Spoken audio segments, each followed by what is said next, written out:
All right, before we get started today, I got to give a big shout out and respect to Bob Bott. And Bob is the newest patron over and supporter of the show over at patreon.com. And it's Bott. That's like the worst last name for me to say with my Boston accent, but it's like Bart. I got to slow down and concentrate. But yeah, so Bob Bott is the newest patron and supporter of the show.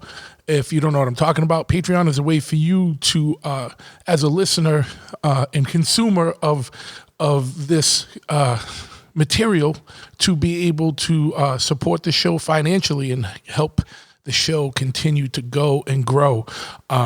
There's 4 different levels of support that you can choose from, and they all have their own privileges and benefits and things like that. But, you know, it's also a way for you to be more engaged with the show, because I'll put stuff out there, get questions from members and see what they want to do. And I got a lot more planned coming up for this year.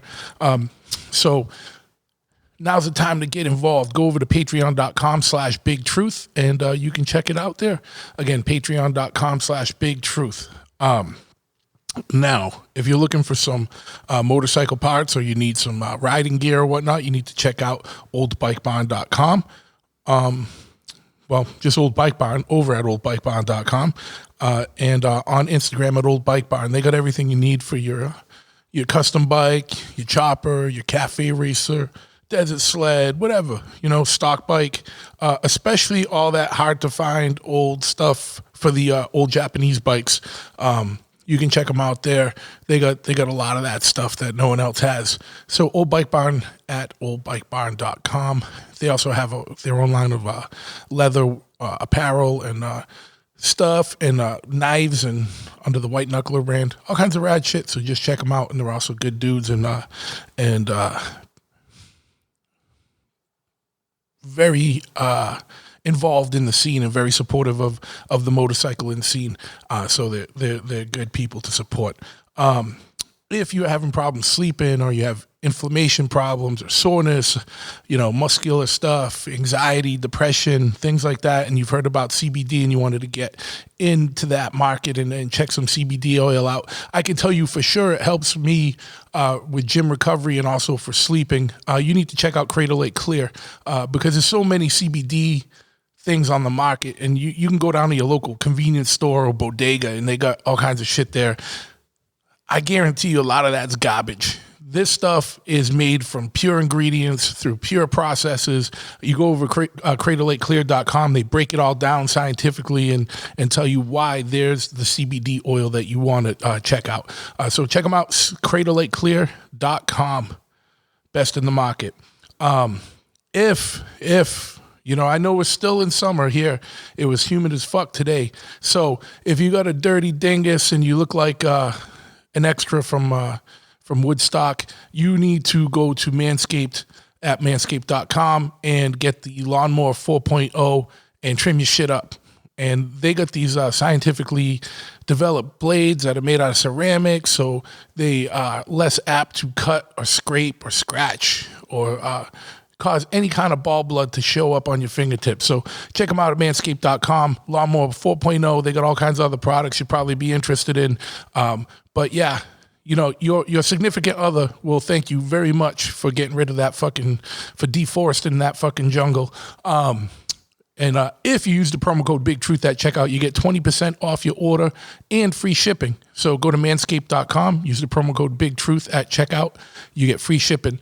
I think pretty much anywhere. I think it's international free shipping. But also just, you know, even if you need to give that shit as a gift, you know, good shit. 20% off. No losing there. Also, while we're talking about 20% off, I forgot to mention Crater Lake Clear. Use the promo code BigTruth there, and you'll get 20% off. I think it's 20 or 30%, something significant over there if you use the promo code BigTruth over at Crater Lake Clear. And, you know, while we're talking about 20% off, you need to check out Omerta, toughest, realest, fucking dopest streetwear brand on the market that there is, like hands down. Most legit. That's all I got to say. All kinds of shit there. whether you need a hoodie or a shirt or t-shirt or long sleeve or socks, jackets, scarves, whatever, they got it. So go check them out, omertamia.com, Omertamia, omertamia.com, on Instagram, simply at omertamia. Use the promo code Big Truth there. You'll also get, you guessed it, 20% off your order. Now, if you happen to be in the unfortunate situation where you find yourself in a motorcycle accident, and unfortunately that's something that's happening a little more often than not nowadays, you need to check out Law Tigers over at lawtigers.com. They are a motorcycle law firm that was founded by riders for riders, and they specialize in motorcycle accidents. I hope you never have to use that one, but if you do, that's a fucking, you got a little bit of power in your arsenal there. So go check them out, lawtigers.com, or go to Facebook and type in Law Tigers in your state, and you get in touch with the local office. So if you live in Oklahoma, you type in Law Tigers, Oklahoma, and you'll get in touch with the regional office there. So lawtigers.com, or go to Facebook and type in Law Tigers and your state. If you're into if you're a little bit off, right, and you're a little bit dark or a little bit weird, and you're into shit like serial killers or like occult shit, fucking, psychedelics, drugs, shit like that, choppers, boogie vans, 70s show vans, if any of these things sound enticing to you, then you need to check out Heavy over at heavy.bigcartel.com. Heavy.bigcartel.com, not Crom. We're not talking about gods of Conan. But yeah, heavy.bigcartel.com. My man Zach Doom's clothing company, and also purveyor of nefarious products for different uses. So you check them out, heavy.bigcartel.com, and on Instagram at Heavy Clothing. They got rad shit. I don't even need to say more. Just go check it out. If you are looking for more information, if you're into motorcycles and riding and customizing and building custom bikes, choppers, whatever, you need to check out Chop Cult at chopcult.com. They're the biggest kind of message board and information clearinghouse there is for the underground motorcycle scene. They got probably the biggest message board that there is, the biggest and most active, and it's all broken up by topic, so it's easy to navigate around. They got a swap meet online where you can buy, sell, trade parts. They got an events page where it's got broken up by date and region and state and location or whatever. So you can find motorcycle related events happening near you. And they got a mailing list and newsletters. And the best part about it is everything is absolutely free. Big donut, you pay nothing. And they don't ask for your credit card or nothing sketchy. So check them out, chopcult.com, and on every social media, simply at chopcult. If you are also still looking, if you're into punk, hardcore, metal, you need to check out my homies over at Pitchfork, which is at pitchforkny.com. If you don't know Pitchfork, you better get acquainted, because they got a clothing company really geared towards, they're mainstays in the punk, hardcore, and metal scene. So, but check them out, pitchforkny.com. They also a record label. They do back to school 7-inch series. They got West Coast bands on one side of the record, East Coast bands on the other. Bands like Rancid, Murphy's Law, Sick of It All, all kinds of shit. Count Time, Eulogy. But you just got to check them out. I don't even know where I'm going with this. I'm kind of rushing through to get these commercials. I always feel like these go too long. But yeah, check them out, pitchforkny.com, on Instagram at pitchforkny. And, if you are looking to, or especially if you're in New England, you need to come by my shop, Chop Ahead. If you don't know it, get acquainted.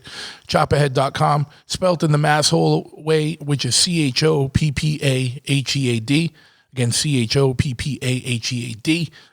We are a full-service brick-and-mortar motorcycle shop. We're not lifestyle dudes. We are, we're not a brand. We are the fucking lifestyle. You need anything from an oil change to a full custom chopper built, everything in between. We do it. Full service and repair shop. We have a parts counter. We got showroom with bikes and riding gear and all the shit you need. So you come here, you want to order a helmet online, don't be a dummy. Come in here, try shit on so you're not sending shit back and getting the wrong shit. You know what I mean? Super easy. Just come in. Yeah, anyone's welcome anytime. We're open Monday to Saturday, 10 to 5 in the week, 11 to 5 on Saturdays. You know, Sundays I'm here most of the time, but leave me alone. Let me get some work done. I kid. But yeah, check us out, chopperhead.com. If there's something you need and you don't see it, shoot us a message, shoot us an email. We can get it. We're set up with pretty much everyone. Whatever part you need, we either make it or can get it. So that's that. At Instagram, it's just at Chopperhead. And on Facebook, it's Chopperhead Customs with a K. And last but not least, if you want more information on the show, check out Big Truth Podcast. And please, very important, if you like the show, spread the word and, make sure you leave a review wherever you're listening. Hit like, leave stars, leave a written review, share it with people, spread the word. Let's keep this thing going. And enough of me yapping. Let's get into this episode right now.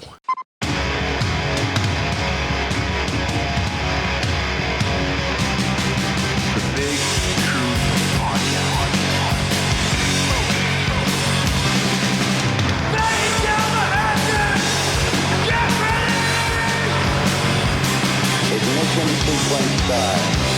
6, 5, 4, 3, 2, 1. We have a liftoff.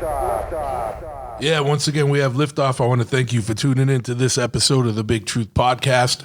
And today we're broadcasting live from the Sheraton Hotel in Boston, Massachusetts. And I got my boy Swiss, my brother Swiss in town from Colorado. He was out here for the, what was the name of the convention?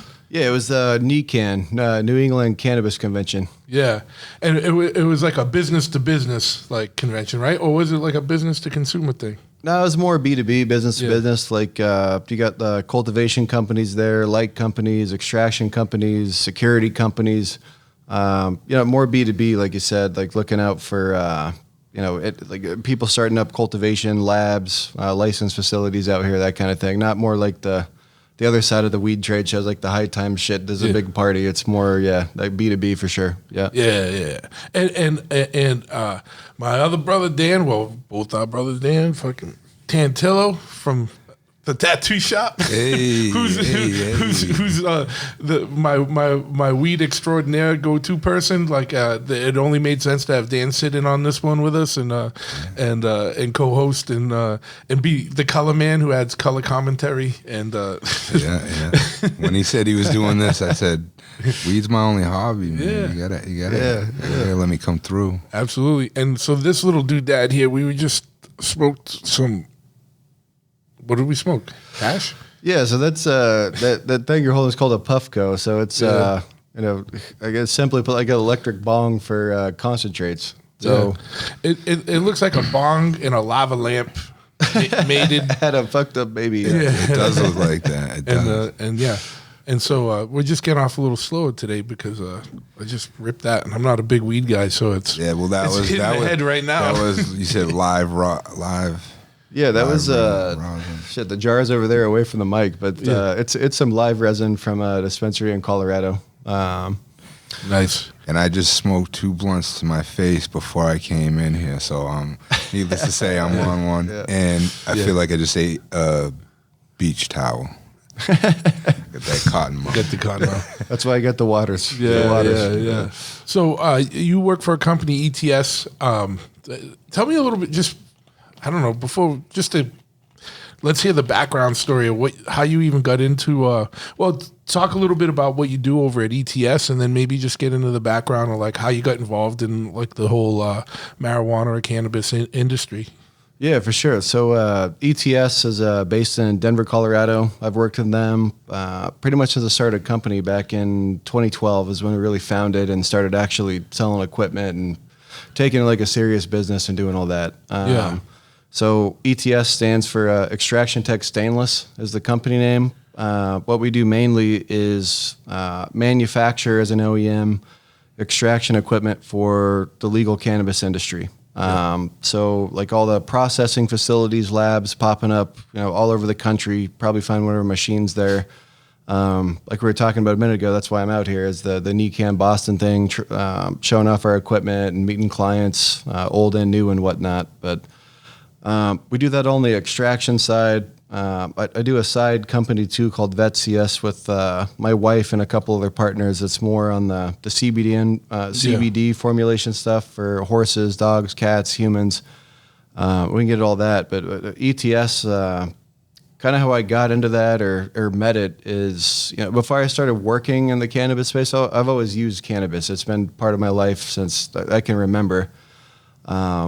As a real positive thing, smoking weed and all that to get high, that's fine. There's nothing wrong with that. I do that too, but for me, like I've had like anxiety, depression shit in the past, and it was a real good tool for me. Like it helped me, deal with that, and me too. Be a better human being, I guess. And through that, I started getting into kind of the cultivation side more first than anything. So I was like bouncing job to job. I was doing like civil engineering shit, construction jobs, a few months here, a year there, that kind of thing. And was always like interested in the cannabis stuff in the background. And one of my best friends growing up, our brother Corey, back in Denver, his passion is plants, not just cannabis, but like horticulture, everything that has to do with plants. That's his go-to thing, right? That's his world. So I remember back, like before Colorado had the, we were in that like gray area of like it's a medical market and the caregiver model and all that, I seen like a plant or two in a closet. Like with Corey, and I was just fascinated by it instantly, and just really pulled his brain, learned everything I could from him just on the cultivation side. And as the market kept developing and going on that, there was like one of the earlier grows that was, quote unquote illegal or legal, whatever you want to call it, that gray area medical market in Colorado that they all worked at, and I met some mutual people connections there that I ended up meeting the owner of the company I work for now. So that's kind of the short, high level, quick backstory of how I kind of got into the extraction stuff. But outside of the extraction stuff, I've always been kind of like a scientific or mechanical minded guy. I like wrenching on stuff, building things. So when I met the owner of our company or over at ETS, it was really when he was like finishing up the development of the first system we ever did, this unit called the 1300. It ran 2 pounds an hour, contained a lot of the concerns, and we'll get into like the open blasting stuff and all that, and why there's this need for like regulation and doing it safely in a much larger model. But I met him there and was just fascinated. Like as soon as I saw this machine, I was like, what the fuck are you doing with this thing? What is this thing? What does it do? How does it work? And I kind of took a shot, like quit my civil engineering or construction job, whatever I was doing, and just like learned everything I could from this guy, and kept going with the company, like kind of since when it founded, and I'm still there, still here, and we've grown a lot since then. It's been a real cool ride. Yeah. So for people that might not know, like myself, what is like, what's the extraction stuff? Like, what are you guys building? Like, what's the machine that you're building, or machines that you're building, and what are they used for? Yeah. So with the extraction equipment, if you go to the dispensary, if you live in a rec space, you go buy, flour or any of the concentrates. Anything you see on the shelf, concentrates wise, are extraction related products. Okay. So what we do mainly at ETS for the last few years until recently is hydrocarbon extraction. So those are your butane, isobutane, propane extractions of plant material, and from that we can develop all these different products. So if you go to the dispensary and see 1 gram jars of wax, crumble, shatter, live resin, diamond, sauce, a lot of different names the industry creates for this shit. Most of that is all developed through hydrocarbon extraction specifically. And then when you look more at things like distillate, or the CBD side of the world, a lot of that's done through ethanol extraction. because you can do less product SKUs, but a lot higher throughput. So if you like see big CBD farms, hemp farms, or places just doing distillate, you'll see ethanol extraction pretty, prominent in that side, because it's all going to a distillation process. We're not making these like finite, nice, beautiful products. It's all going to shit that goes into edibles or cartridges and shit like that. Yeah. Okay. That's right. So, like, I always say it's like, and I think we even talked about this before off mic over the last couple of days or whatever. Like, you guys are in the smart business because you're not getting into like growing the weed or processing the weed or selling the weed. You're selling this, like in the gold rush, you're selling the shovels to the people that that are trying to make the money on the green gold. You know what I mean? And along the way, everyone's gonna buy the shovel, whether they fucking strike it rich with the gold or not. And but so like so you make both the butane based extraction stuff and the ethanol based extraction stuff. Yeah, exactly. So we manufacture the hydrocarbon systems. It could be butane, isobutane, propane, any ratio of those three instrument grade solvents, and then we also manufacture the ethanol systems too. Yeah. For the other stuff, but you hit the nail on the head with that. Is we're real fortunate with what we do, I feel like, because obviously mad love, mad respect to all the cultivators. We couldn't do what we do without them. Yeah, of course. But your point's absolutely correct. Is like we don't really touch the plant at all. We're like a OEM. We're a welding, fabrication, engineering, R&D shop. We don't grow any plants, sell any plant. We create the equipment that the people that do can run their flower through our systems to create these products. So, but you're not just some guy that's like getting rich off of making money off a weed product. You enjoy the products that you're producing at the end of the day yourself. It's not like you're not like a corporate. You know what I mean? You're an actual participant. You're part of it. Yeah. It's not culture vulture shit. It's like it's homegrown industry that like probably the dude that saw a need for that. And it's way better. He saw a need probably because he's involved in that industry and in that world, and cool. And then you get guys that are passionate about it. Like it's not just like some culture vulture shit. Like come in like see an emerging industry and profiteer off it. Yeah, that's a great point. That's how I feel about it too. Like I sound probably hella corny and shit, but cannabis for me. I mean, a lot of what you said was above my head on this shit right now, and it shows like whatever. But like in a general, like cannabis for me, like just helping, like as a consumer of it, like how it's changed my life. But also, I get to work within it and have met all these other great people all across the U.S. and some other countries now through all this extraction or cannabis stuff. Those extracts that you're making it possible to make in large bulk, those are things that really help people with pain, stuff like that. I know the concentrates are used for medical purposes all the time, and that's huge, important, Yeah, absolutely. And there's like those two sides of the whole industry too. You got like companies that really just focus on like like the rec side, people going to dispensaries, just getting their flower, their concentrates, whatnot. But there is a lot of cool stuff on the medical end too. Like more like formulated, like distillate, that kind of product, for accurate dosing. And I was gonna say your products must be good for people who wanted, because there's a whole area of emerging like research on, specifically for medicinal uses, but for I'm sure in other areas as well. But for someone who's concerned with getting replicable doses, and that it's like a legit the same, that shit's important, even for when you're developing products, because we all know like how it used to be like, your friends or your friend's wife made a tray of fucking things or whatever. Yeah. And if you got the one that was in the corner that got all the shit in it. The right side of the tray was four times crazy. You fucking drooling on yourself. Yeah, exactly. One guy's like, this shit didn't do nothing. The other one's like out in fucking Queer Street. That's why the concentrates are so much better. You can kind of really measure it down to what it's supposed to be. But like the rec ones, but there's even tighter ways to get that. But again, too, just to rehash or go back like one step is all that's absolutely true, but like we ETF, we just do the equipment manufacturing, right? So like the Point Truth brought up, like we're basically like we're providing the pickaxes to the miners. Right, you're making it possible. How the miners to do mine what the they're gold doing. is their own. Absolutely. Absolutely. Yeah.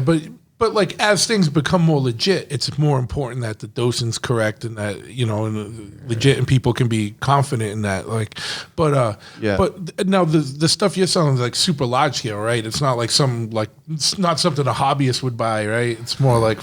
Yeah, exactly. It's not really a hobbyist level stuff. It's not something you could do in your house safely at all. It's a industrial process, really tailored to. Like licensed facilities, cannabis facilities with extraction labs to get all their product development and all that going. Man. Plus, that's like waste not, want not too, right? Like some of the stuff that you use for extraction, right, is the stuff that doesn't go in the bags for flowers for sale, right? Like it's. Well, yeah, like if you looked at the facility, like you could think of like cannabis extraction, like really a cannabis facility doing at any kind of scale, like most kind of assembly line style businesses, right? Like everything starts in cultivation regardless, no matter what's happening in extraction. You can't extract shit if there's nothing to extract there's no biomass, right? Yeah. So biomass. Weed. I get it. I know. But I think that thing just hit me. That's why I'm laughing. Yeah, the puffco, yeah. But it all starts there, right? And like out of the cultivation, two main things are going to happen, right? That material is going to be harvested at the end of its life cycle, hung up, cured, dried, and it's going to go out as sellable flower. Yeah. Like nothing to do with extraction, just flower. But all the trim from those buds, and even probably a lot of the flower too, or like the smaller larvae kind of popcorn buds, they're all going to go to extraction. And you're like wax, crumbles, shatters, crude for distillate, all those kind of products. Yeah. Something that's pretty popular now too is another method people refer to as live resin extraction, right? Or fresh frozen, kind of almost interchangeable terms. But all that is same process, but instead of harvesting all the cultivation right at the end of its life cycle, then going through all of the drying and the curing and that whole process. Same thing, but when the plants are cut down from the cultivation, they don't cure at all. They don't dry. They don't get hung up. Or they're not even. They get like defanned. Like all the big fan leaves are taken off. They just cut all the big fan leaves. Yeah, and then they go into like some real low temp freezers. Preserves a lot of the terpenes, which are aromatic compounds in cannabis. So you give different strains. They're a lot to do with effect, but like taste mainly. And with that, it's another challenge with processing because we have to do like moisture remediation and get our weights right because dry material is a lot lighter than wet material because shit you're going to extract fresh frozen or live resin, it's going to be like 60 to 80% water in the plant still. Frozen, to be fair. That's what a lot of more of the live resin products or like that product sauce that's real popular. I don't know if that's a thing out here in the shops yet, but like THCA crystals with like a big terpene, more kind of liquidy layer in them. That's all really developed from the fresh frozen side. A lot of the other products are from the dry side, but it's just fascinating to me every day. I learn something about it every single day. It's just ever evolving and changing. Yeah, man. And figure out new stuff too, and things evolve. Yeah. But like you said, you're in the industry and you're here at doing a convention. What was the raddest new shit you saw over at the convention? Honestly, I didn't even really walk the floor. You had to work. Because it's the same thing, but like it's a lot of the same vendors I see like at every convention.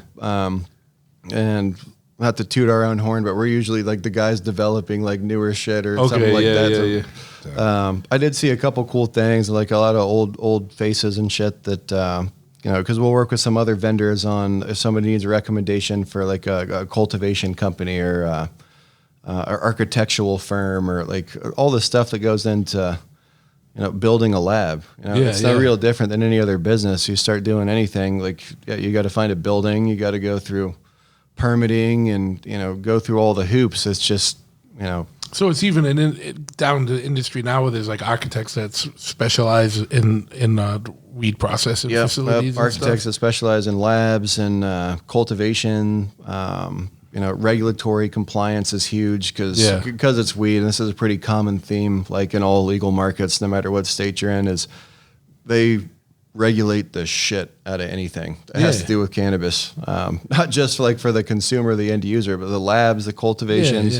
Yeah, Massachusetts is something else. You go to like a pharmaceutical manufacturing lab from Pfizer, and like they're probably like, oh yeah, you guys are good, do whatever you're doing. But if you do anything with cannabis, you got to pay the extra taxes and the fees, and like the fire marshal's up your ass fucking 2 times a week or something. It's it could be tough with that, but I mean it's come so far, and I think a lot of the states are picking up on it because they build their own tax models too. Yeah. Well, that was the crazy thing, because we heard about like when, and you can speak to this better, but I just remember when once things went full legal in Colorado, the state generated so much money that, did you guys really get like tax rebate checks from the state? Like, I don't know if that's what was said on the news, because I definitely did not get like shit. No, that's what they said. That's what they were saying here. They were saying every resident got a refund. That's not what they did. I can't remember what year it was, but when they hit the rec thing, I can't remember the period of time. Could have been a year, but it was like $96 or $98 million in like tax just from.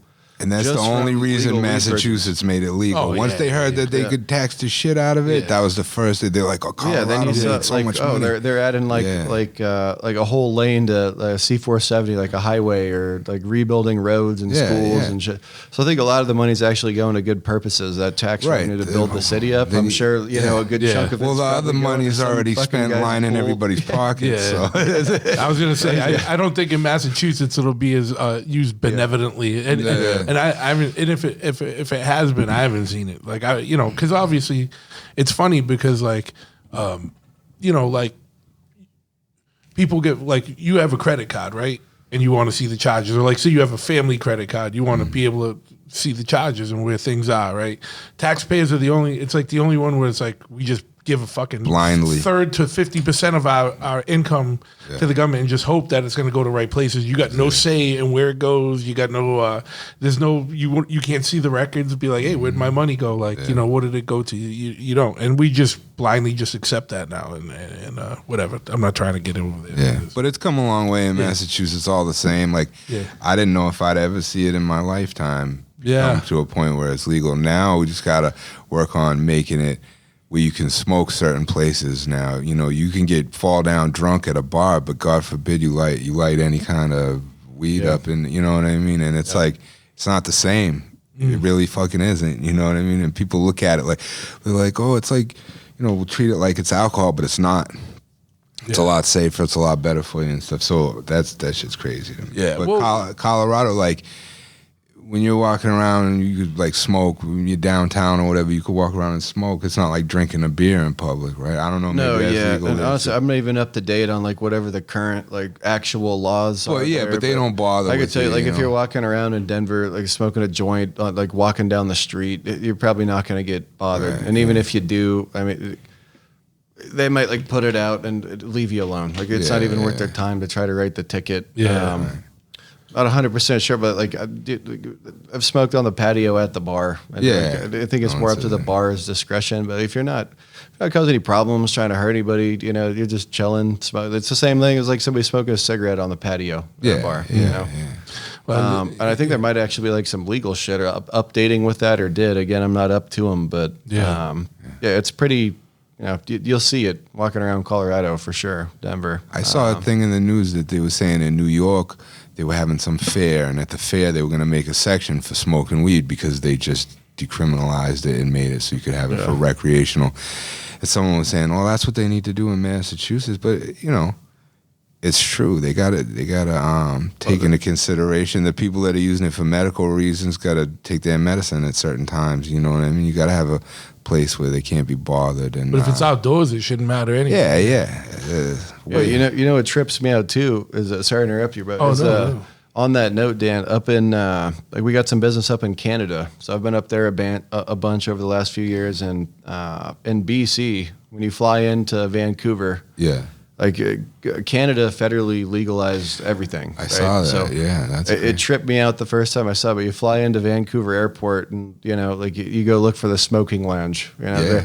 There's a tobacco smoking lounge and a cannabis smoking lounge. That's the fucking way it should be. International Canada airport, seems to have in it figured Vancouver. out. Why can't these people just get it figured out here like that? Just go off to Canada's model, Well, the thing It's is, that simple. It'll work here, but it's just gonna be like, it's like you said.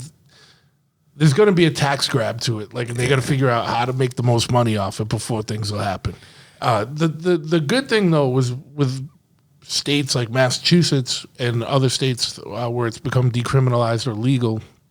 Well, decriminalized, recreational or whatever, and medical.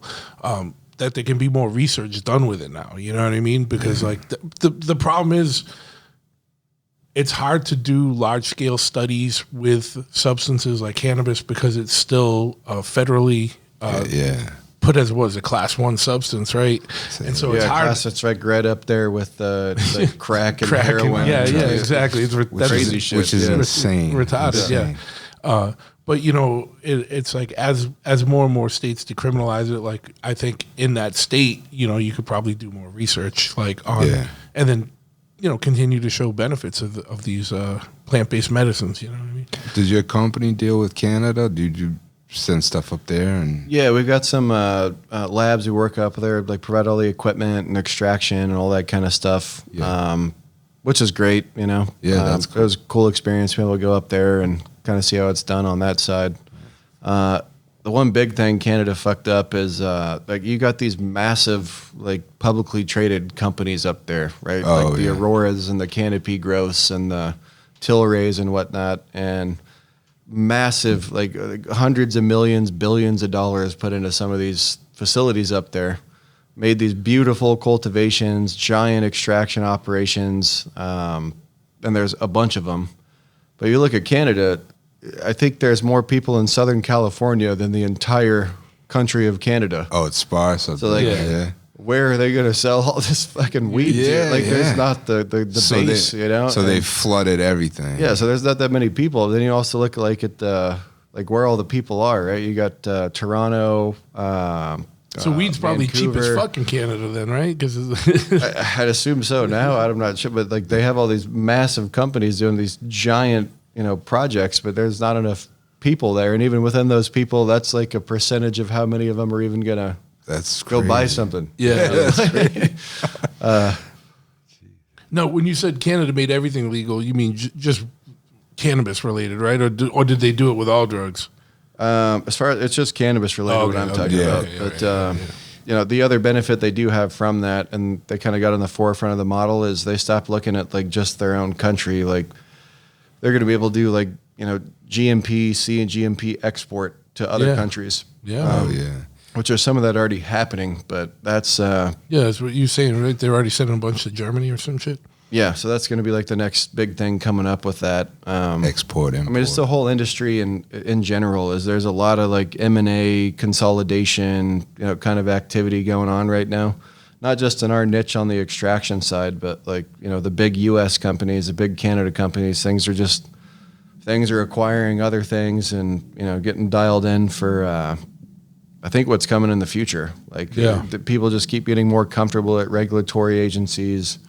Government people, and now Chuck Schumer's, bill is up to just federally legalize everything, which is, I mean, we could probably spend a whole episode just on that. Yeah. Everyone's like happy about it, but there's some concerns there too, for sure. What are the pros and cons of legalization? I guess the pros, it's federally legal. It's even more above board than it is now. The cons are because cannabis and its derivatives are considered Schedule I narcotics, whatever it is right now, the FDA has nothing to do with cannabis currently. Like, they're going to get their dirty fingers in it and fuck it right up. The FDA wants to know anything about everything that is sold for a profit and ingested. So if it goes federally legal, what happens? Does cannabis turn into a supplement? Like what? What's it going to be? But like the pharmaceutical companies, the FDA, like we were talking about a little bit earlier, they're they're going to have their fingers in that. Dirty hands. They It's call funny it enough, we were FDA talking the about American R&D and cartel. research earlier. The big pharma companies have been doing research on cannabis since like the 60s at least. Yeah. The U.S. government holds more patents on cannabis-related shit than anyone. No kidding. So That's amazing. like they've already been priming the pump, and it should be interesting. But again, we're doing the pickaxes to the miners. So Yeah. We're hoping we can ride the wave and see what happens with all right. that. But all this other stuff's kind of important because everyone's like, yeah, man, it's going to be federally legal. It's going to be awesome. And then it's like, well, no, because now the government's going to get involved in it. And I guarantee that they're going to make it like find a way to make shit shitty. You know what I mean? And fuck it all up. Because I don't care what anyone says. Show me an example where the federal government does something effectively, efficiently, and diligently. And I can't. And I'll find shut one. up. But until you show me that, I ain't ever stopping saying that, man. With it. Yeah. Couldn't agree more. Like, it's a cool thought, but people get stuck on that. It's like, oh, well, hold up. Like, read the fine print. Yeah, What yeah. does this really mean, No, and that's important, man. And I think like having you on is good because to shed light on things like that. But also like what we were talking about is like because this is so new and such an emerging thing, companies are coming out of nowhere and like all of a sudden like putting shit out and it's not super regulated, so you don't know if it's like good shit or not. Like, we were talking about that with CBD, like in like how now there's like fucking you go to any fucking corner gas station, and there'll be like 10 different CBDs, and they're probably all bullshit.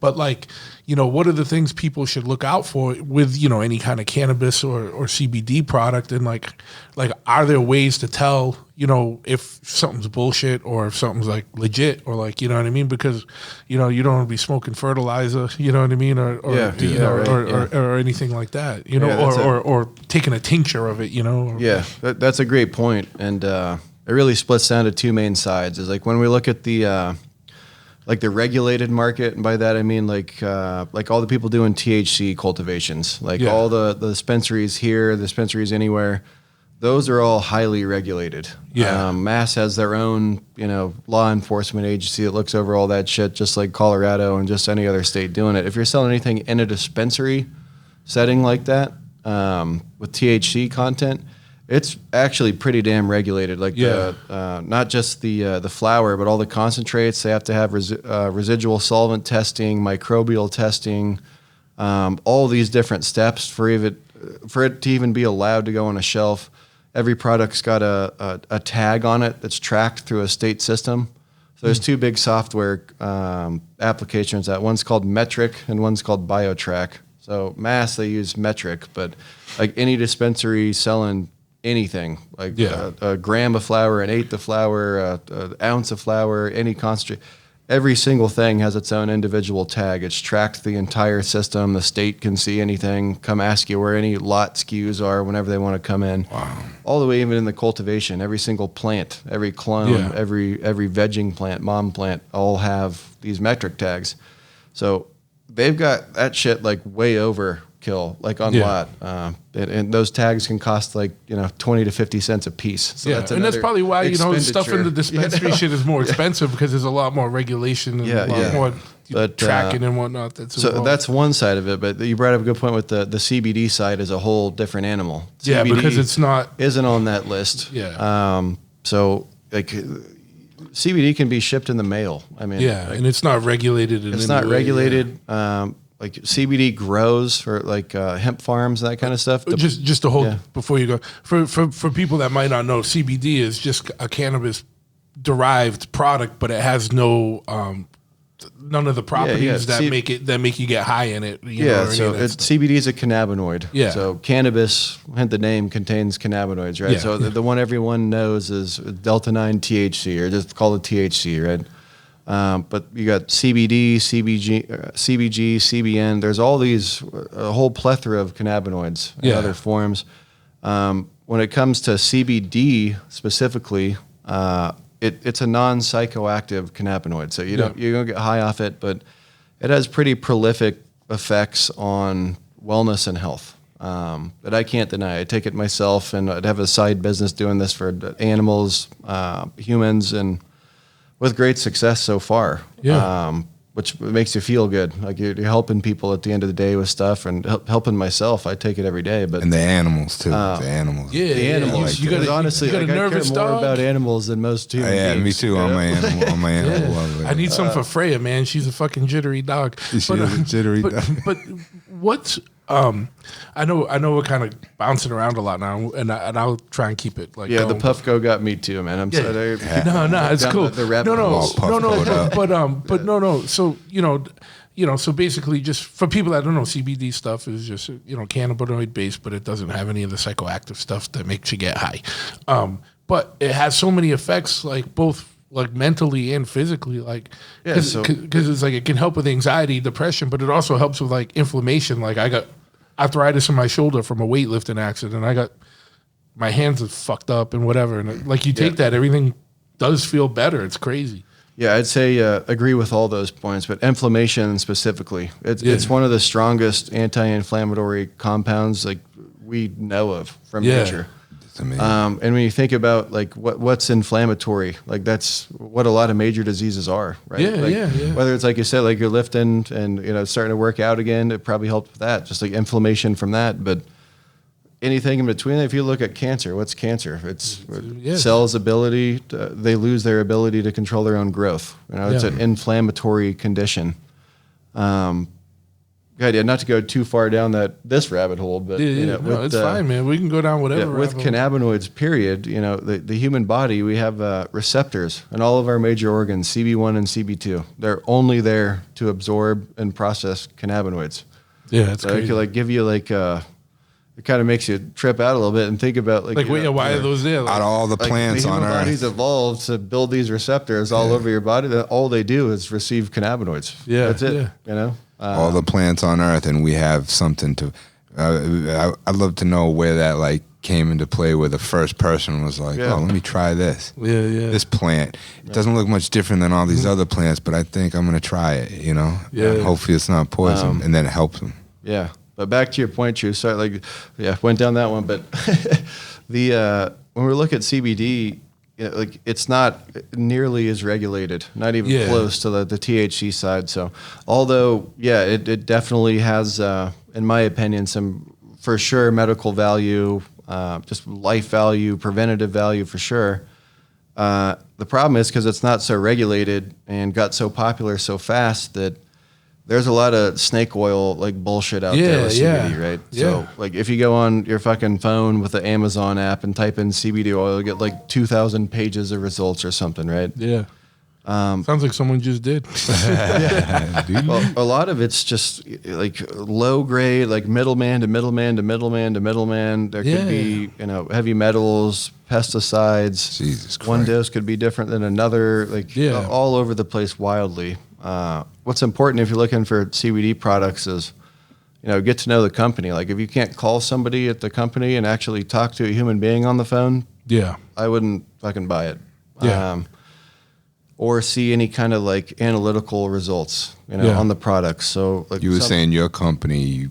So something we do with myself and my wife and our partners in the VetCS thing is we do lot numbers on all of our products. Yeah. So if somebody buys a product from us, whether it's for them as a human or their dog, their cat, their horse, you type this lot number into our website and it'll show you all of the data about what's in that bottle. Not just the dosing, but the organic seed purchase order from the hemp farm that Trace it all CBD the was way derived back, from, so the you know what you're analytical getting. lab results of the extract, the flower, the chain of custody documents, everything. Wow. And there's not a lot of companies doing that. Some are, but I think it's important. Absolutely. Yeah. Because we do it to help people more than anything. It is a business. Don't get me wrong. At the end of the day, but it's you have to give people that level of transparency because it's really hard to see between the lines. As a consumer of anything, CBD is good or not. A lot of people just however good their marketing is. If the box is flashier than another one, a lot of people just buy shit off that. Especially with CBD, you want to research the company a little bit, see if you can talk to somebody if you have questions. Right. So just don't go to the bodega and buy some bullshit off the counter. That's it. That's the takeaway. If you want to do whatever you want. It's everywhere out here. Every shitty gas station. Great results. No, but just know you could be taking something sketchy into you too. Like, but so yeah, just like anything, do your research. Don't just buy some shit. But so if you go to a dispensary, because dispensaries sell CBD too, like, can you be more confident in the stuff you see? And I'm not trying to advocate for dispensaries at all. Right. It's like, I don't care. I'm just like, I'm trying to think about the dude listening to this or the lady listening to this that wants to get some shit. And like, how do we know to get people to the right shit? Because we know there's like bunk shit out there. Yeah, like on the dispensary side, that'd be at least like a huge step up from like getting some shit off Amazon or fucking Alibaba or something like that. Or Cumberland Farms or like fucking Circle K or something. Yeah. Or just the fucking random store you see that has like the green fucking CBD here, it's sold here side. Or like the smoke shop. Yeah. Yeah, I'd say the dispensaries, some states are different. Like some states can't sell it in the dispensary because it's not in the tracking system. Because it's not but some states can. So now if you're one that can. Is that CBD from the dispensary? Is it? Someone told me this, and I don't know if it's bullshit. They said there's cannabis-derived CBD and there's hemp-derived CBD, and cannabis-derived CBD has different properties. Is that true or is that nonsense? I think I know where they were going with that, but it's all cannabis.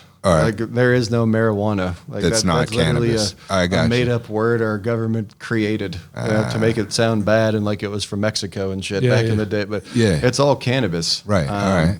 Hemp is just a different version of cannabis than the cannabis you'd see growing, flowering, high THC, yielding that. With hemp, it's an industrial plant. Like true industrial hemp is very, very low THC. Yeah. High CBD and. I mean, the Constitution is written on hemp, I think. You know? That's right. Yeah. Like hemp has been part of history for a long, long, long time. Like way beyond just using it for CBD like we're doing now. I mean, it's great for textiles, fibers, clothing, rope, hempcrete, rope. Yeah, all these different. And it grows crazy, right? Yeah, and like the founders of this country, like the George Washington was huge on hemp. Yeah, there's a lot of hemp.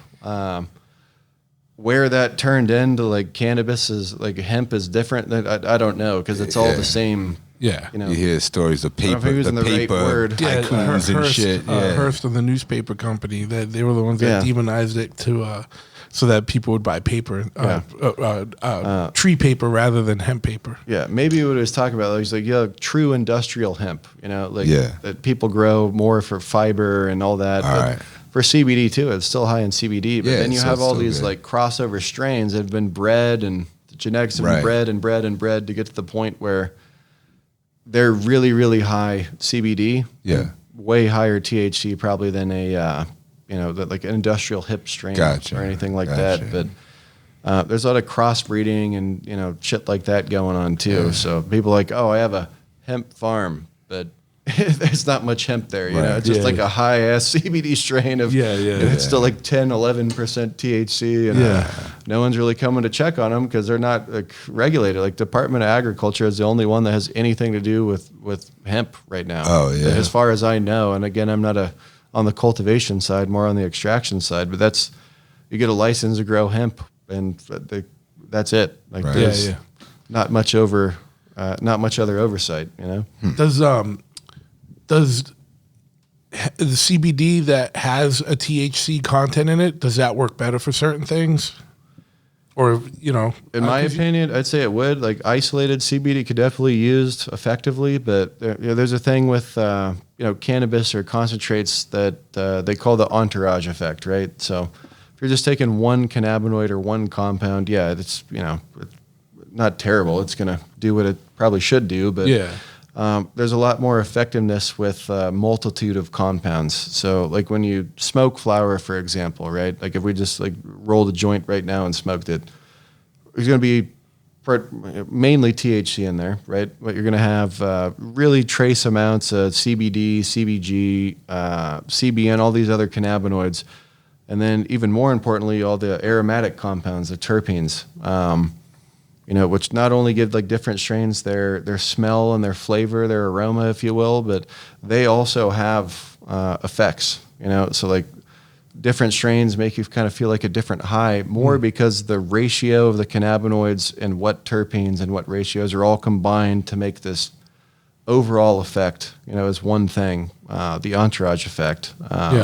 Which is why different strains hit different. Like if you bought like 5 different types of weed, like yeah, because like cannabinoids, if you look at those, like THC is THC. So I could have 4 different strains of weed. The THC is identical chemically and all of those, but how much of it there is combined with what terpenes are in that flower and what ranges though are, all of those coming together for this entourage effect really make the difference, obviously, on flavor, but also effect, the sativa indica thing, like that has a lot to do with the blends of all those compounds more than anything. yeah, And none of it's new. I mean, terpenes are a huge diversified class of compounds in nature. So like if you've ever like been up to a pine tree and got like sap off the pine tree and smelled it, there's a terpene called pinene. It smells like pine trees. Limonene, that's like citrusy, like lemons, oranges, that kind of thing. And it just keeps going and going. It's a huge range, but that has more to do with it than anything. Yeah. cool. Yeah, man. So don't buy CBD at the corner store. You're wasting your time. No, but you want the shit that you can see where it came from. And but it's all just that. cool to know that there's so much fucking shit that goes into all this, or been thought about and been fucked around with for a long time. And which is why your 70s dirt weed was like whatever compared to like the shit now. Like you get 2 fucking hits off that fucking get the swag Hubba or the Bubba, kind, whatever but- the fucking that thing is called. Fucking The Puffco. put you in fucking. La La Land. Yeah. I was seeing little flashes of light with that last hit that I took. I think I forced it. I hit it twice in a row, and next thing you know, I'm seeing all fucking Tweety birds. Yeah. But so that's the thing. That's what's crazy though is that like when you see now like a lot of people just focusing on fancy packaging and craziness like with that Out here, and flashy stuff and it's like it's not like you can look on the back and see what's actually in it, you know what I mean? And like, but like if you see some things like with like those trackings and stuff, It gives you can the know peace that- of mind that you there's want. probably a little more Yeah. effort put into making sure it's a quality situation. Absolutely. And again, too, like on the like regulated side, if you go and buy something from a dispensary in mass, like they have to have a label on there that shows like what percentage THC and all that. Yeah. If it's come from a dispensary, it's been vetted. It doesn't mean it's going to be good, but but it's been vetted. It's gone through some It's gonna be stage somewhat of, clean, of yeah, quality control or Yeah, something. The CBD shit's where you got to be careful because it's not anywhere near that. There is no real regulation, right? So probably don't buy it from the gas station. I don't want to tell you, do whatever you want. But just Like be more vet leery. the I'd company, be more like leery know of what that. you're getting from who and like how they manufacture the product, because that's a real deep extraction process, and you want to make sure you're getting something that's not just churned out. It's shipped over here from China by the ship, and it's just wound up in this gas station. Who fucking knows Pesticides what in it it. is, Fucking Some kind of garbage. mold or something. heavy metals, pesticides, microbial. Gross. What's the horse stuff for? Like I understand, like I've seen stuff for dogs and cats before, but I didn't know there was a Joints special and CBD. stuff, right? No, I didn't know if there was a special CBD for horses. Is it? Yeah, I guess probably inflammation shit or whatever. Yeah, inflammation and other things too, and I'll answer that as best as I can because I'm not the expert there. But I think we might be one of 2 companies doing that, like period, right now. But kind of the story behind that is my wife Trish back home. She's a veterinary technician, right? Or was. That was what she did for like, I don't know, 10, 12 years, something like that. And she's been a cannabis consumer, enjoyer the whole time we've been together. And as the company started growing, like me working with ExtractionTek and all that, she started talking about doing something CBD based for horses or equine purposes. Our other partner in that company is her old colleague, this Chelsea Lukey, and she's a doctor of veterinary medicine. So we really sat down with her as what benefits could we do with this? And they developed a bunch of products, did multiple white papers with CSU, Colorado State University. Johns Hopkins was doing something they were tied in with, and really doing it out of as a kind of a side project. We didn't think it was going to take off, Yeah. but it did.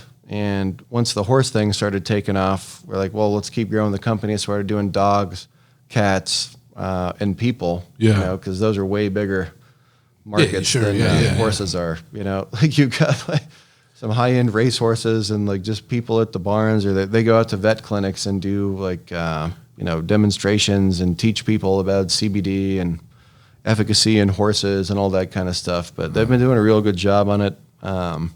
I just kind of help them get the ball rolling off that and figure out all the extraction and formulation. But that's about as much as I could talk to about like the science with horses. And sure. I just didn't know like so what's like the difference though, because obviously a horse is fucking 10 times the size of a cat or something, so is it just like the dosing? Is that what's like different? Delivery method and dosing are the two biggest differences. You know, because we look at humans, we're talking 150 to 300 pounds, pretty standard range. Horses 4 times that at least. And then you look at dogs and cats and you're like on the smaller side. Sure, I'm like, if you take, like, I take the little dropper of the tincture at night to go to sleep. Yeah, well, like with a horse, like, what are you going to put, like, just like a 2-liter bottle? Yeah, so some of it's formulated stuff that actually gets mixed in with their grain, so they eat it. There's paste syringes for like transdermal, like gum applications. Oh, that's cool. Yeah, they're doing all kinds of cool shit over there. But I'm just super happy to be a part of it. I don't know really any of the animal side of the science and all that. But my wife, her partner, are just loving it, killing it. But partnering with like, real academic institutions on some of this, like Johns Hopkins is no joke, CSU no joke, you know what I mean? Has there been a lot more research going on in Colorado since it's become legalized with like the universities and whatnot, or as far as you guys know about? Or I know that's just kind of a random question. No, it's a great question. There's been a few, but I think it's even more like broad than that. There is a lot of academia research studies on cannabis or things being revisited because they can see everything growing. But there have been studies. I mean, going back years and years, but it definitely is like a growing thing now, and even internationally. You just hear about the horror stories of people trying to do studies in the past. Like it wasn't, it wasn't like zero. Like it definitely got done. It's just way harder. I guess like there's a lot of loopholes. Well, and you can only get it from one government facility that harvests their own cannabis, whatever products. And the ones that could get it done back then, just like you said, like they had to really get some special, like government, you can do this piece of paper kind of bullshit. And not only that, but you had to buy the marijuana from the government. They had one grow facility or whatever that would supply all the medical testing. Get down or lay down. You got to buy you got to get their weed. But that's cartel in that shit. light, there has been a lot more research for sure. Just because like some of the analytical labs, research facilities, even academia is more open to doing it. Yeah, because they didn't want to in the past, especially the colleges, because they all get federal funding. Yeah, so like, oh, we're doing a THC study. Like, oh, your federal funding's gone. Exactly.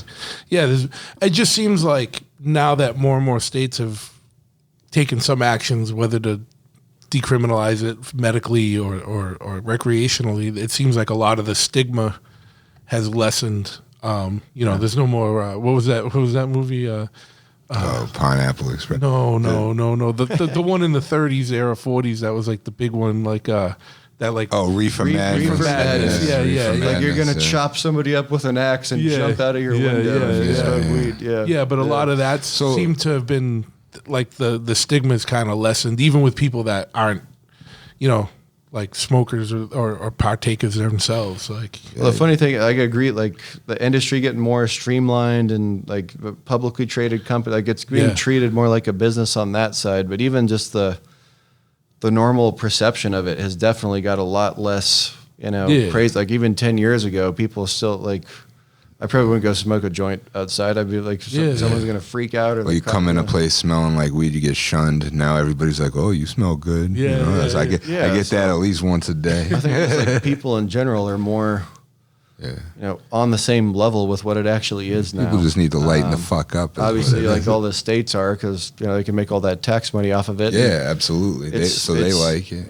Which I think that's really all the governments probably care about. But it's creating a whole industry, jobs for people.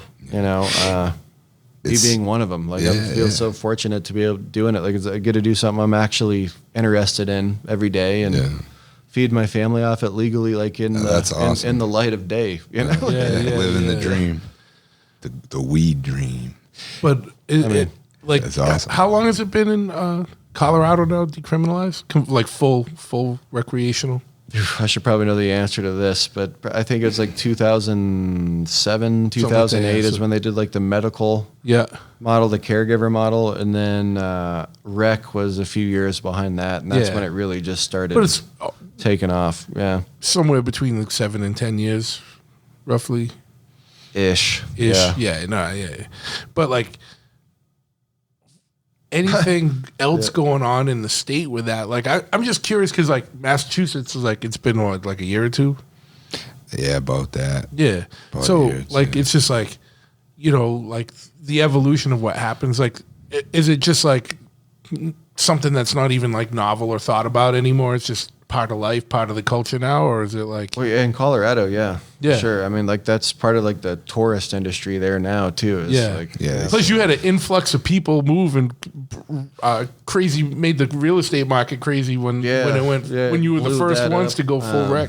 I think cannabis had a lot to do with that, honestly, too. But I mean, good like for the tourism tech industry, and oil shit. and gas. There's a bunch of other shit booming out there, but the cannabis thing definitely like has a huge impact on that. Sure, because even not even just with recreational users, but as an industry in a whole, because like now, like if you're gonna move your company there, you know what I mean, someplace where you can operate, you know what I mean, like are you guys still having like, I know out here a lot of people that are trying to do stuff in that industry. One of the problems still seems to be like with banking, and not all the banks will do business with cannabis type operations. Yeah, the banking thing has always been a bitch. I mean, it's been a big challenge because, I mean, even us, and like we were talking earlier, we don't touch the plant at all. Yeah, you're just selling equipment, Yeah, so like we banked with one of the bigger national banks starting, and we only do the equipment shit. And they figured out like what the equipment was used for. Yeah, they have like algorithms scanning your fucking Instagrams and social media shit. That's and insane, we got a letter from them like, we saw weed on your Instagram, and you know. Now we're an MRB, marijuana related business, you know. And they charge the rates more went up, and then they just got rid of the account. But we got a local bank that's really cool, works with a lot of businesses, processors, and all that now. It was definitely way worse a couple years back. There are some like credit unions and even some like national chain banks that will do cannabis-related accounts in Colorado specifically, but I think it's getting even better and easier because now there's all these, IPOs or already publicly traded companies that are cannabis companies. So, and they can see the legalization shit happening. I honestly don't know where it stands today, but I would assume like the banking is a little easier. It's probably still a pain in the ass, but I'd imagine you can actually like make it feasible or like work with a company that specializes in like finance and that kind of shit. Because I heard that there was people for a little while like if you made your own private vault, you could make good money with the with the cannabis industry people at first. So it was crazy in Colorado is like before the banks will let you do anything, people will come and pay in cash because that's all you can do. All you could do, and then they have to take the cash, and deposit it. So they get a penalty for paying that much in cash. And then when they go to pay their taxes at the end of the year, they have to drive down to the IRS building and pay it in cash. And then they get penalized again for paying the taxes in cash. That's ridiculous. They won't let them use the banks. So it's just like, I think it's got better now, but that's like, there's all kinds of rackets, Like I know. It's fucking bananas, dude. What, speaking of all like IPOs and whatnot, there's so many, because we were joking about this yesterday. I was like, High Times hits me up every day to try and buy stock in their company. Like, and I was just laughing. I'm like, come on, you know what I mean? And no disrespect to High Times, but it's like, they hit me like the same way you get hit with like fucking, all like the spam marketing on the extended warranties. You guys get the phone calls that your car insurance is expired. And I'm like, what the fuck, man? It's so weird. But like, and you may or may not be able to answer this, but if people were interested in starting to like kind of invest in the marijuana industry, because it is, let's face it, like a upcoming and potentially there's opportunities for huge growth in that, like especially if it goes federally legal, like right, it could be fucking bananas. But like, what should people look at if they're looking? Because I know it's something I'm interested in. You know what I mean? Like what's like, you know, something you should look at with all these emerging companies, like that would make someone like a worthwhile type investment. You know what I mean? Versus like there might be a lot of like crazy, just like, you know, with the CBD, what's like a good solid one versus like what's just some like crazy shit that's just trying to profiteer? Like how can you see like what would be good? You know what I mean, for like investment type stuff. Yeah, it kind of splits into two parts, right? Like you've got all the Canadian companies, which we can invest in, you know, but that might be like a whole nother episode. But we're looking at the U.S. where a lot of like M&A, merger acquisition activity, consolidation, all that kind of shit's happening now. No matter what you look at, the first thing is you want to be looking at the MSOs, or the multi-state operators, right? Because those are going to be the really bigger publicly traded companies that are going to get bought out eventually or acquire other stuff. Yeah. And just keep growing their network essentially. So. Some ones I could think of off the top of my head. And again, I'm not an investment. No, don't take this as advice. Keep an eye don't put the kids' college fund on. Just like some of the big multi-state operators, just to keep an eye on, you know, because the stocks are all pretty cheap on them, all of those right now too. Yeah. But the ones off the top of my head I could think of would be Cresco Labs, GTI, which is Green Thumb Industries, Acreage Holdings, and Harvest. I mean, those would be like the top four I could think of. Just keep an eyeball out or check them out, you know. But those are all really big, publicly traded, multi-state operators that have, you know, multiple cultivations, labs, facilities, a lot of employees. They're it's kind of weird to say, but they're weed corporations, you know. But it's only going to get more corporate, like as it expands, you know, what I mean? Or as it becomes more legalized and or in more states and people are allowed to operate, you know, in more areas. Yeah.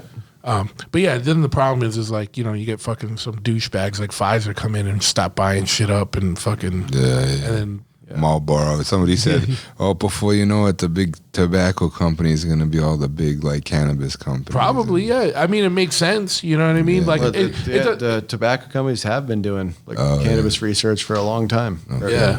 Yeah. Well, you know, like, trying to think. Then the problem is they're going to be. You're gonna buy like prepackaged joints that have been dipped in 600 something fucking chemicals. Yeah, the flame retardant stuff that they put on there that just kills you that much quicker. What's the big Philip Morris? Philip Morris, yeah. That's the thing is like, it's like even if you want to, that's the problem, right? You invest in some of these companies because you believe what they're doing, and then if they get bought out and now they're part of like the bigger fucking, you know, the companies you don't want to invest in, you know. Yeah, that's when it seems like that's where the wave is going to crash. You know, it's going that way. It just keeps getting bigger and bigger and more corporatized. And what do you and maybe you have kind of like what's the gist in the world of the industry that like what's the timeline that you think before it really would get more to that level where it's federal legal or or whatever. I think about that every day. Yeah. My guess, this is how crazy the time range could be because there's so many factors. Yeah, sure. Yeah. 1 year at the absolute fastest to 10. Yeah. Somewhere in the next decade. Well, so many different things are at play, and just it being bigger now, and there's actual money invested from real capital firms, and these big public companies exist. Chuck Schumer's bill and all that. Sorry about that. All that is just it's all becoming a melting pot. That's really hard to forecast what it's going to be, but I feel like it's definitely going that way. But, when it's going to happen. Who knows? Yeah, could be a year, could be 10. It almost seems like this gray area is kind of a good thing for the average. I feel like it's always been that. The whole cannabis thing has just been this massive fucking gray area. We should just leave it the way it is and don't let these fucking FDA and the Philip Morris and all that get involved on that level. That seems like it would be a terrible thing, Well, and that's all. But that's the gamble with capitalism, right? You might have a company that started out and they started grassroots and they, and then have a mission statement and, or whatever, to kind of stay their own way. And then they get big and bigger and bigger, and then someone makes an offer they can't refuse. You know, who knows? You know, that's the thing. Some people will say no to it. Some people and keep their own thing independent. And some people will sell. That's the way it goes, man. It's crazy. Yeah, fucking shit, man. I had other stuff I wanted to ask you too. But then you got high. Then I got. I keep looking at that thing, dude. It's like it looks like saying smoke me, true. It looks like literally. Dude, you gotta put that shit on silent, bro. Yeah, sorry, this is. I just got the new phone and can't. I'm not smart enough to figure out how to put it on silent. Oh man, It's usually a thing. Is it an iPhone? No, it's Android.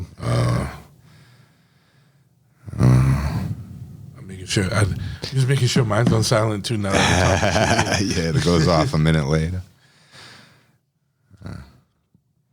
What's your favorite? I don't know, method of ingestion or cannabis product that you like? You just some people I see are just into flower. Some people only want to fuck with like the weird shit like wax or dabs or fucking stuff like that. Where you at? Yeah, for me, I like flower. Always have like. Yeah. But the funny part is, you think I'd like be way into like the technology, like the weird concentrates and like the shit we have here at the hotel room. You know, but which I'll do time to time. But yeah, smoking flower or a lot of times at home. You know, because I got young kids in the house and shit, and I eat a lot of edibles just because it's easy. Convenience. We got some great edibles out in Denver, so yeah. Truth likes the edibles too. Dude, I think you were talking about some kind of edible story earlier too. No, you could definitely pass the barrier from smoking with edibles. You could catch a bad one real fast. Well, I say edibles. Funny enough, or smoking flower. The concentrate's more like at the office sometimes, or like when we're out on trade shows and whatnot, because like it's like a whole thing you got to have, and it's hard to do in the house with like kids and shit running around. So when you say concentrate, you mean like vape cartridges, things like that, or anything like that? Yeah, or like the vape cartridges, I guess. Yeah, I mean, I could do that pretty easy in the house, but I've never been a huge fan of those, honestly. Yeah, me neither. Not my thing. Edibles, flower, and then. This occasionally, but edibles for sure. Just they're easy. Yeah. So, and what I read, because I had to look into this, because I react really weird with edibles. Like I just can't do it. Like it fucks with me. Like I get like full psychedelic, like fucking trip with it. Probably eating too much edible. What's that? You're probably eating too much edible. Well, so because I got fuckos like him and fucking stressed that like give me edibles and it's only 500 milligrams. Yeah. Stress gave me these capsules once where because he like boiled down like the THC into some kind of whatever, some kind of extraction, whatever he did, and put them in pills. And it was like we were in New York, we were at the Bowl, and he's like, yeah, just take like 5 of them. He's like, I take 5. And I'm like, all right, stress. Yeah. Significantly smaller than me. I'm like, I should be able to handle 5. Dude, I was like literally in the bar across the street from fucking from the Bowl and literally hallucinating that I was a stick of butter melting into the floor. Like KO had to sit next to me like bodyguard me, and I was gone for like 4 hours. And I came out of it and it was like coming out of a tunnel. It was like whoosh. And I looked at KO and he's like, "Oh, you're back. All right, let's go." Yeah. And then we went back over. Welcome back. It was fucking crazy, man. That was probably a lot. Yeah, like a funny thing about that is when like rec hit in Denver and all that, like there weren't really any rules about edible. Like you could have like 100, 200, 300 milligram cookie or gummy, whatever the fuck it was. And, the tourists started coming out to like check out the fucking weed thing and buy weed and all that. And, they come by 100 milligram, 200 milligram edibles and just fucking eat the whole thing, and then just like call the fucking 911, like they get dying and like having some fucking like their heart stop or can't breathe or something, which is all But, well, dude, they put a law in, so now in Colorado, like you could go buy an edible still, but it's capped at 100 milligrams. So any edible, if you buy like a jar of gummies or one cookie, whatever it is, it can't be more than 100 milligrams. Okay. And it can only be in 10 milligram pieces. Increments, So, if I had like a jar of gummies, there can be 10 milligram gummies, or one cookie cut into 10 pieces. Yeah. Because that was such a fucking problem. Because with edible, you could fucking go way past smoking weed. overdo it. Like, Really. Plus the other thing with edibles, they're all in like delicious desserts. Like, like who doesn't want? Who's only gonna eat one gummy bear? Like you're gonna be like, oh, give me some more. A few times at my house, I'm like, shit, we ain't got nothing to eat. Oh, I got these fucking edibles, and I'm eating them purely just to have a fucking snack. Next thing you know, I'm drooling on myself. It makes you more hungry too. Yeah, exactly. Yeah. It's like drinking salt water. How big was that one you gave me at the airport? I don't remember, but dude, I'm sitting over there. There's two mice. We're in the international part in the airport in Boston. Yeah. There's two mice running around. I'm like, Truth, look at the fucking mice, and I'm filming them. And I look over, and Truth looks like a bed sheet with two burn holes in it. He was pale white, and I was like, "You all right, bro?" And he's like, "Yo, I don't know if I'm gonna be able to get on this plane. I'm fucked up right now." And I was like, "Oh shit." So it's crazy. He gives me this one. He's like, yeah, because I was like, fuck, I hate flying, man. Like we're going to tired. Mexico I can never City, sleep. And we're going to Mexico City. A long flight. Shout out to Charlie and Juan Pablo. But we were going out there, and he gives me this edible, and I'm like, so I take it, like right when we get to the airport, like, all right, I'm gonna walk around with it. You know what I mean? Yeah. This is before. Was it legal yet? No. It was. I procured those in the illegal fashion. Yeah. But no. I'm saying, like, I think Massachusetts was still. It was only medical. I think it was just medical at that point. At the time. Yeah. So we're in the airport. And I'm like, I'll just eat this now. And I swear, I think I told you this. Like, by the time we got to security, like, I'm like, don't these usually take like 45 minutes to kick in? And he's like, yeah. And I'm like, sometimes I'm feeling it right now, man. And if you had an empty stomach, well, that's probably what it was. You got to go through the security and all that. Oh, dude, I was sweating it. So we're going through security. I'm like, fuck, like, and then by the time I got to the gate, dude, I was like in full psychedelic mode. Like, I was literally looking at my hands, and it looked like the Aha Take On Me video, where it looked like fucking. It just was like cartoons with squiggly lines, and I was just staring at my hands for like. Whatever. He was. He tried to buy. He's like, dude, you got to eat, and he got me like a bag of peanuts or something. And I was like, I couldn't even get it in my mouth. I was like, it took me like half hour to get one of them. Like probably the driest peanuts. Dude, the little airport store. I figured cashews got like a high fat content. Maybe that'd straighten them out a little bit. We got on the plane, and the flight attendant woman says, "Oh, there's a couple extra rows if you guys want to spread out a little bit, because we were stocked into the same row." And I was waiting for the Truth to get up. He's like, I just had to climb over him and go to another row. Up, dude. Yeah. But that was probably a good flight, though, right? You probably just. I wook up in Mexico. It's time travel. Abracadabra. I know what you're saying. I've been there with edibles before. Yeah. But I'm telling, like take like 10 milligram. Yeah. Baby steps. Just pop them, and if you can like control where you're at. What do you think's a normal dosage to take for an edible? Like for somebody like new to it or not like a heavy consumer, 10 milligrams is great to see what happens. Like you'll definitely feel something, but it won't be. And don't wait like 20 minutes and be like, it's not working, because then you're gonna get fucking scrambled. You know what I mean? People, even that burn a lot, like just start it's a different animal. The absorption's different. Animal. It's a whole. Well, doesn't it? Your body processes it different, right? Like isn't it like turn into like a different type of THC or something? No, it's all the same. It's just how it's processed through the body. Like when you smoke weed, you're like a lot of it is burning off like immediately. Everything else is getting absorbed through your lungs, right, into your blood. When you eat cannabis, you're getting a pretty high percentage of what's there, and it takes longer to get in your bloodstream. But it's a lot longer affecting, as a longer lasting time frame. Duration, as we all know from our trials and tribulations with edibles. Because I've been exactly where you've at. Like, fuck, man. I literally was like, you're probably eating like at least 100 milligrams plus to get there. Like, I don't know. And that will definitely send you there. Yeah, I want to say they were like 150 or maybe more. Something like that. It was like some little donut. So what I was talking about is right? like that'd be like 15 individual. So you would have known better if we were in Colorado, but we were on the black market, so you caught a bad one. So let that be a lesson to everybody, you know, that hasn't fucked around yet.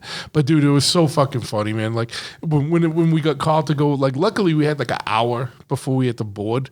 But when we hit the board, like I was like, all right, I gotta keep it together. I just have to get on the plane. I had to keep a singular mission in my head. I just have to get on the plane.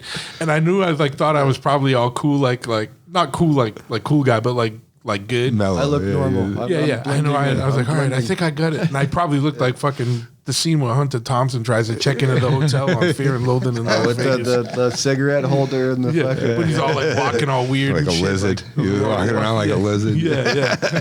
But you gotta have like, all right, what's one of your wackiest fucking stories? Because I'm sure you played with shit for a while. Like, what you must have one. You gotta have. Caught a bad. Oh, with the edibles? Yeah, or whatever. You Dude, just yeah, smoke the it. edibles, like, they're no joke. Like,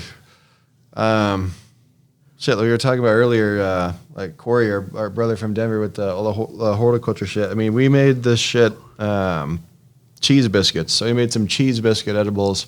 It was definitely one of those situations where, like, I don't know, like the pan was in the oven a little high. Yeah. It wasn't fully level. Wasn't fully level. We tried like the first ones, you know, and they worked. We were like, oh man, they're not really. So we tried the other ones, and I was on this dude's couch for 2 days. Really? Yeah. I just fucking could not get off the couch for 2 fucking days, and that wasn't in a public place either. Like, Yeah. I can only imagine like the airport. Oh, it like, was the worst. having to sit in the seats with like everybody yeah. fucking around, or like all the airport shit. They look at us crazy anyway, going through security and everything yeah, like yeah. that. So he's probably paranoid. I think airports give me anxiety. Just like anyways. So, like the surroundings are in, just like get crazier. Yeah, there was mice running around. It was just all fun. Mice. I was like, look at them. What's going on? Yeah. And then I looked at you. I was like, oh, I think I Bill Cosby them. A lot of people like they had the same sort. They just never fuck with edibles again because they're like, I tried it once and it just fucking. I get a lot of people that say, oh, I tried to. Right? Yeah. Which makes sense. It's all But moderation. It's 'cause they ate, like 200 milligrams of THC. Moderation. I tattoo Little people 10 all the time. They say, I chips. can't Yeah. smoke weed. I get crazy. Like, I get all messed up. And I'm like, yeah, but you know, you smoking a whole thing, you got to baby steps, you know what I mean? See what the right amount is for you and maybe build up a tolerance. It's all moderation. I mean, shit, 100 milligrams for anybody. I don't give a fuck. That's if too you're much. Shaq or Yeah, that's fucking, too you know, much. like that's gonna get you. Yeah, you don't want to. You want to have a good time. You don't want to be a puddle. Yeah. You know? I was definitely a puddle. Yeah, you were puddled up for sure. Oh, Yeah, man. but other times it's like sometimes it just feels like it hits you weird. You know, I don't know. Yeah. with the concentrates, for me, like anything that's off a rig or anything like that, and I smoke all day every day. That's, you know, one of my favorite things to do.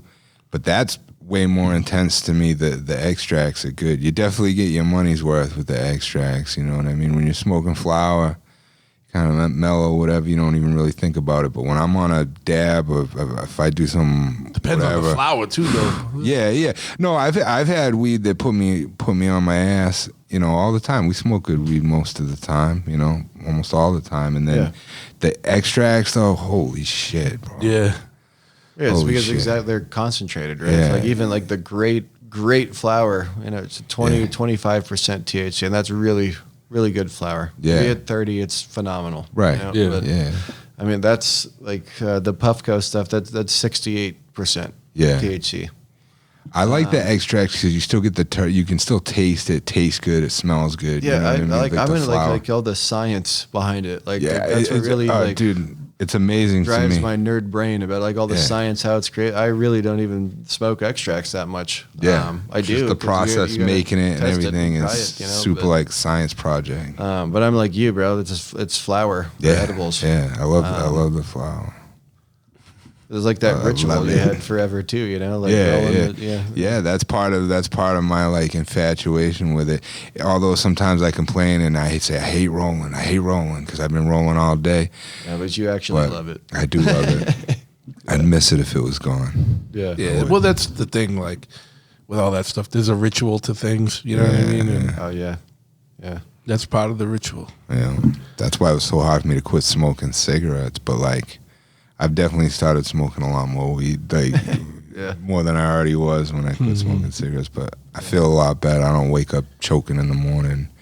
You know, it's something to be said without spraying all that flame retardant shit. Like, I don't know how it is in Colorado and Massachusetts. That must be a federal thing. They have to put the flame retardant and shit. And that's why I smoke those. It's not just that, but if you look, there's literally 600 and something chemicals in a cigarette. Yeah, that's why I smoke those hemp. I only smoke these hemp blunts, and the only reason, like, I quit tobacco, I started smoking the hemp blunts, and I feel like my lung capacity, everything's improved greatly since I started that.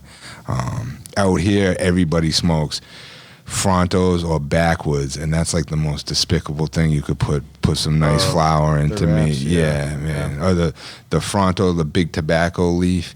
That thing's got so many chemicals. A lot of people I know rinse them under the sink and wipe them down with a paper towel, and you wipe it down, and the whole paper towel's brown. All the chemicals. That's why I and like stuff. joints, because I had nothing against blunts, but the wraps are fucking.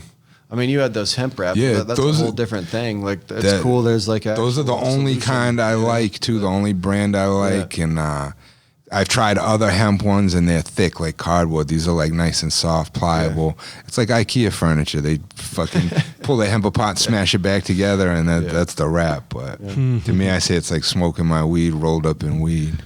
Yeah, there you go. It's a little safer. Well, yeah, and if it's not all chemically, you know what I mean? That's you know, because it's like you get the best weed, but then if you put it in a blunt wrap that's like sold at the fucking convenience store, like a Swisher or some shit that's been dipped in mad shit. So now when you're getting your extracts made with professional equipment like you guys produce, that's a lot different than these kids that are making it with the glass tube, and they're gonna blow up their fucking house in their neighborhood. And I know you were saying earlier when you first started. I'm glad we got back to that. That's kind of where it started, honestly. So people like to use the term open blasting for that, you know. Yeah. And, that was nothing in like the labs, facilities, really small scale, but like you said, it's literally a fucking glass tube. And it's incredibly dangerous, right? Incredibly dangerous. Like people are doing this, and people have died from doing this in houses. I've seen it on the news. So is it like, so the weed extraction, is it similar to like meth manufacturing? It might as well be. I mean, the chemicals Probably aren't the worse. same, but like they literally take a glass tube, and they don't hold them, like, I think they hold an ounce or like maybe 2 ounces. So they pack like 2 ounces of weed into this fucking glass tube. The top of it's blown so it can fit the nozzle of a fucking, like, a butane can that you'd use to like refill a lighter with. Not the grade quality that they use for the professional equipment that they produce. Point. It's Before we it's go past, like, we're talking lighter grade butane. Cheap There's crap. all kinds of heavy oils and fucking machine oil, all kinds of shit in this crap. Oh, good. But like, there's a little nozzle at the top. You smash the can on the top of it, and it squirts all the fucking butane over the weed. And then you're just getting butane vapors and the concentrate like into a fucking dish falling out underneath it. Yeah. So you've got butane vapor fucking going everywhere. Yeah. Out really here they call it poop soup. And then they go put that shit like on an oven and blow themselves up. Or if they do it inside the house, hydrocarbons like butane, isobutane, they're all heavier than air. What's in the basement of most houses? A fucking furnace with a pilot light. That shit collects enough and builds enough. You'll blow your house 2 inches off the foundation real quick. And that happened a lot. I've seen it, yeah. But that's really where that shit all started, was people doing that open blasting. I've done it before too in the backyard. You got to start somewhere, right? Everybody starts somewhere, but that's the guy that started the company I work at, ExtractionTek Stainless. He's always been pretty good at like looking at things and trying to solve problems. So he saw that's what was happening. How do we like develop something, A, that can do more than 2 ounces a run? Right. B, how can we recapture the solvent in the same process? Yeah. And then how can we like work with the fire departments and all these, you know, how can we actually sell this thing, right? And he did it. Like our first model, 1300 2-pound unit. The biggest thing with that, it was the first extraction unit for commercial level shit that had an engineering peer review behind it, signed off by PEs, their stamps, Denver Fire Department, the cops. Like, that's where it all started. With that one system. And the second thing was he put it in a closed loop. So instead of all that butane just shooting out of a tube and fucking, you know, it's just going around and going recapturing into the world. We recover it, and then we can reuse it again. I was just going to ask you, can you recycle the butane? How many times can you use it? Just it depends like on what you're processing and doing, but I mean, you can get anywhere up from 80 to 95% of it recycled per run. Wow, which is a big benefit. That's then huge. You're not buying as much, you know, like there's consumables in any piece of equipment. For us, it's gaskets, valves, but solvent more than anything. So being able to recover it, keep it in a closed loop, and all that.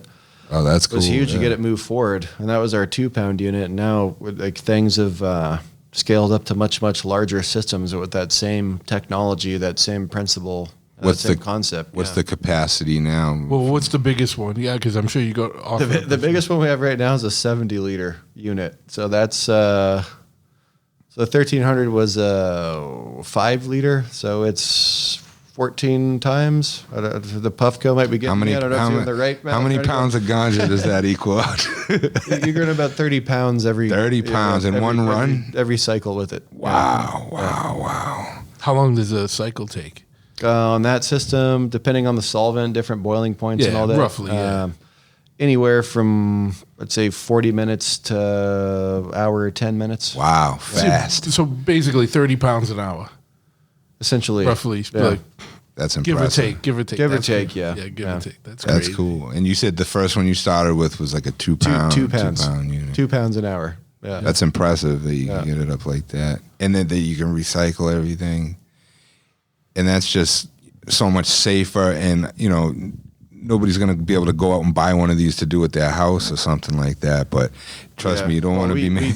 We get people ask us that all the time. It's like, oh, can I put a small one in my house and I won't sell them shit? That's man. a good question. What's the smallest one you guys make? That 2 pound one? Yeah, the 2 pound one. But even like doing hydrocarbon extraction in your house is a bad idea. Yeah, this is for There's people pros that only. definitely do it. Pros only, yeah. Well, it's like you say, the rooms it has to be in a room built to specific specifications, probably with like fucking that's all like NFPA, fire fanning, code. fire code stuff, but also probably air. So it's constant air circulation, C1, D1 rated fans, rated for those kind of hydrocarbons, leak detection, alarms, all that. Yeah. Which it's really rare you have a leak on the system, but like you want to be doing it in a safe environment. Sure, of course. Just like any laboratory process, right? Like you got to have the safety in place so your employees don't. Sucks to blow up. Yeah. It's not fun. Yeah. Well, physically, you know what I mean? If anyone is bored and want to see how bad it can go, just go on YouTube and type in New Mexico #lab explosion. Oh, yeah. And you'll see That might how have been the fucked up video it that could I get saw, if you actually. don't do this right, Holy smokes. Yeah. That's why there's so many regulations with it. Like there should be on that safety level. Sometimes it's a good It can be thing, done extremely safely, but I mean, if you just set some shit up in a fucking basement or a warehouse somewhere and you don't meth know lab what style, to look for, like you're you gonna said, it's like you're gonna blow your fucking shit up, and you don't want to do that, right? Yikes. And then you don't want to smoke that crap either because you'll fucking cough your lung out and you'll probably drop dead. It's got all that stuff never gets purged out of it when you're doing it like that, right? It takes a while for it to purge out. Yeah. I mean, so that's like the other side of like no matter what the extraction method is, whether you're doing hydrocarbon extraction, CO2 extraction, ethanol extraction, whatever it is, like all labs really break down into 2 core parts, right? You've got the initial processing, which is pretty much everything we've been talking about with the equipment, the machines, actually taking the cannabis and extracting it into oleo resin or a building block, a concentrate, right? Yeah. From there, that all goes off to the post-processing side of the lab. So you see things there like distillation equipment, vacuum ovens, rotary evaporators, all these different pieces of laboratory equipment that lets you develop that kind of building block concentrate into different end SKUs and different end products, whether we're doing like waxes, crumbles, shatters, live resin. It's the actual extraction is 50% of the whole process, if that makes sense. Yeah. You're making like it's the paint to paint the picture. Right. All right. Yeah. That's cool. Very cool. Yeah, so you're making, you're taking the flour and then you're making the next product out of it. Then that product gets made into, or the next ingredient or whatever gets made into whatever, however many different products. Exactly, yeah. So like perfectly said, it all starts with the flour. We extract that flour to make a concentrate, and that concentrate gets used in developed 10 other things. Exactly. Yeah. Yep.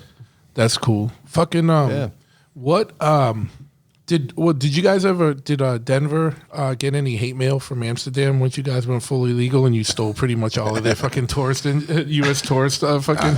I went out there and I was not impressed. I think I'd be more impressed with Denver at this point. Yeah, honestly, not that I know of. Yeah, but, I'm just fucking around. I've never actually made it out there. To Really? Amsterdam. Yeah. Like, You're not missing anything, and I'm not trying to hearing talk about it. shit, but I went there and I wasn't feeling the love.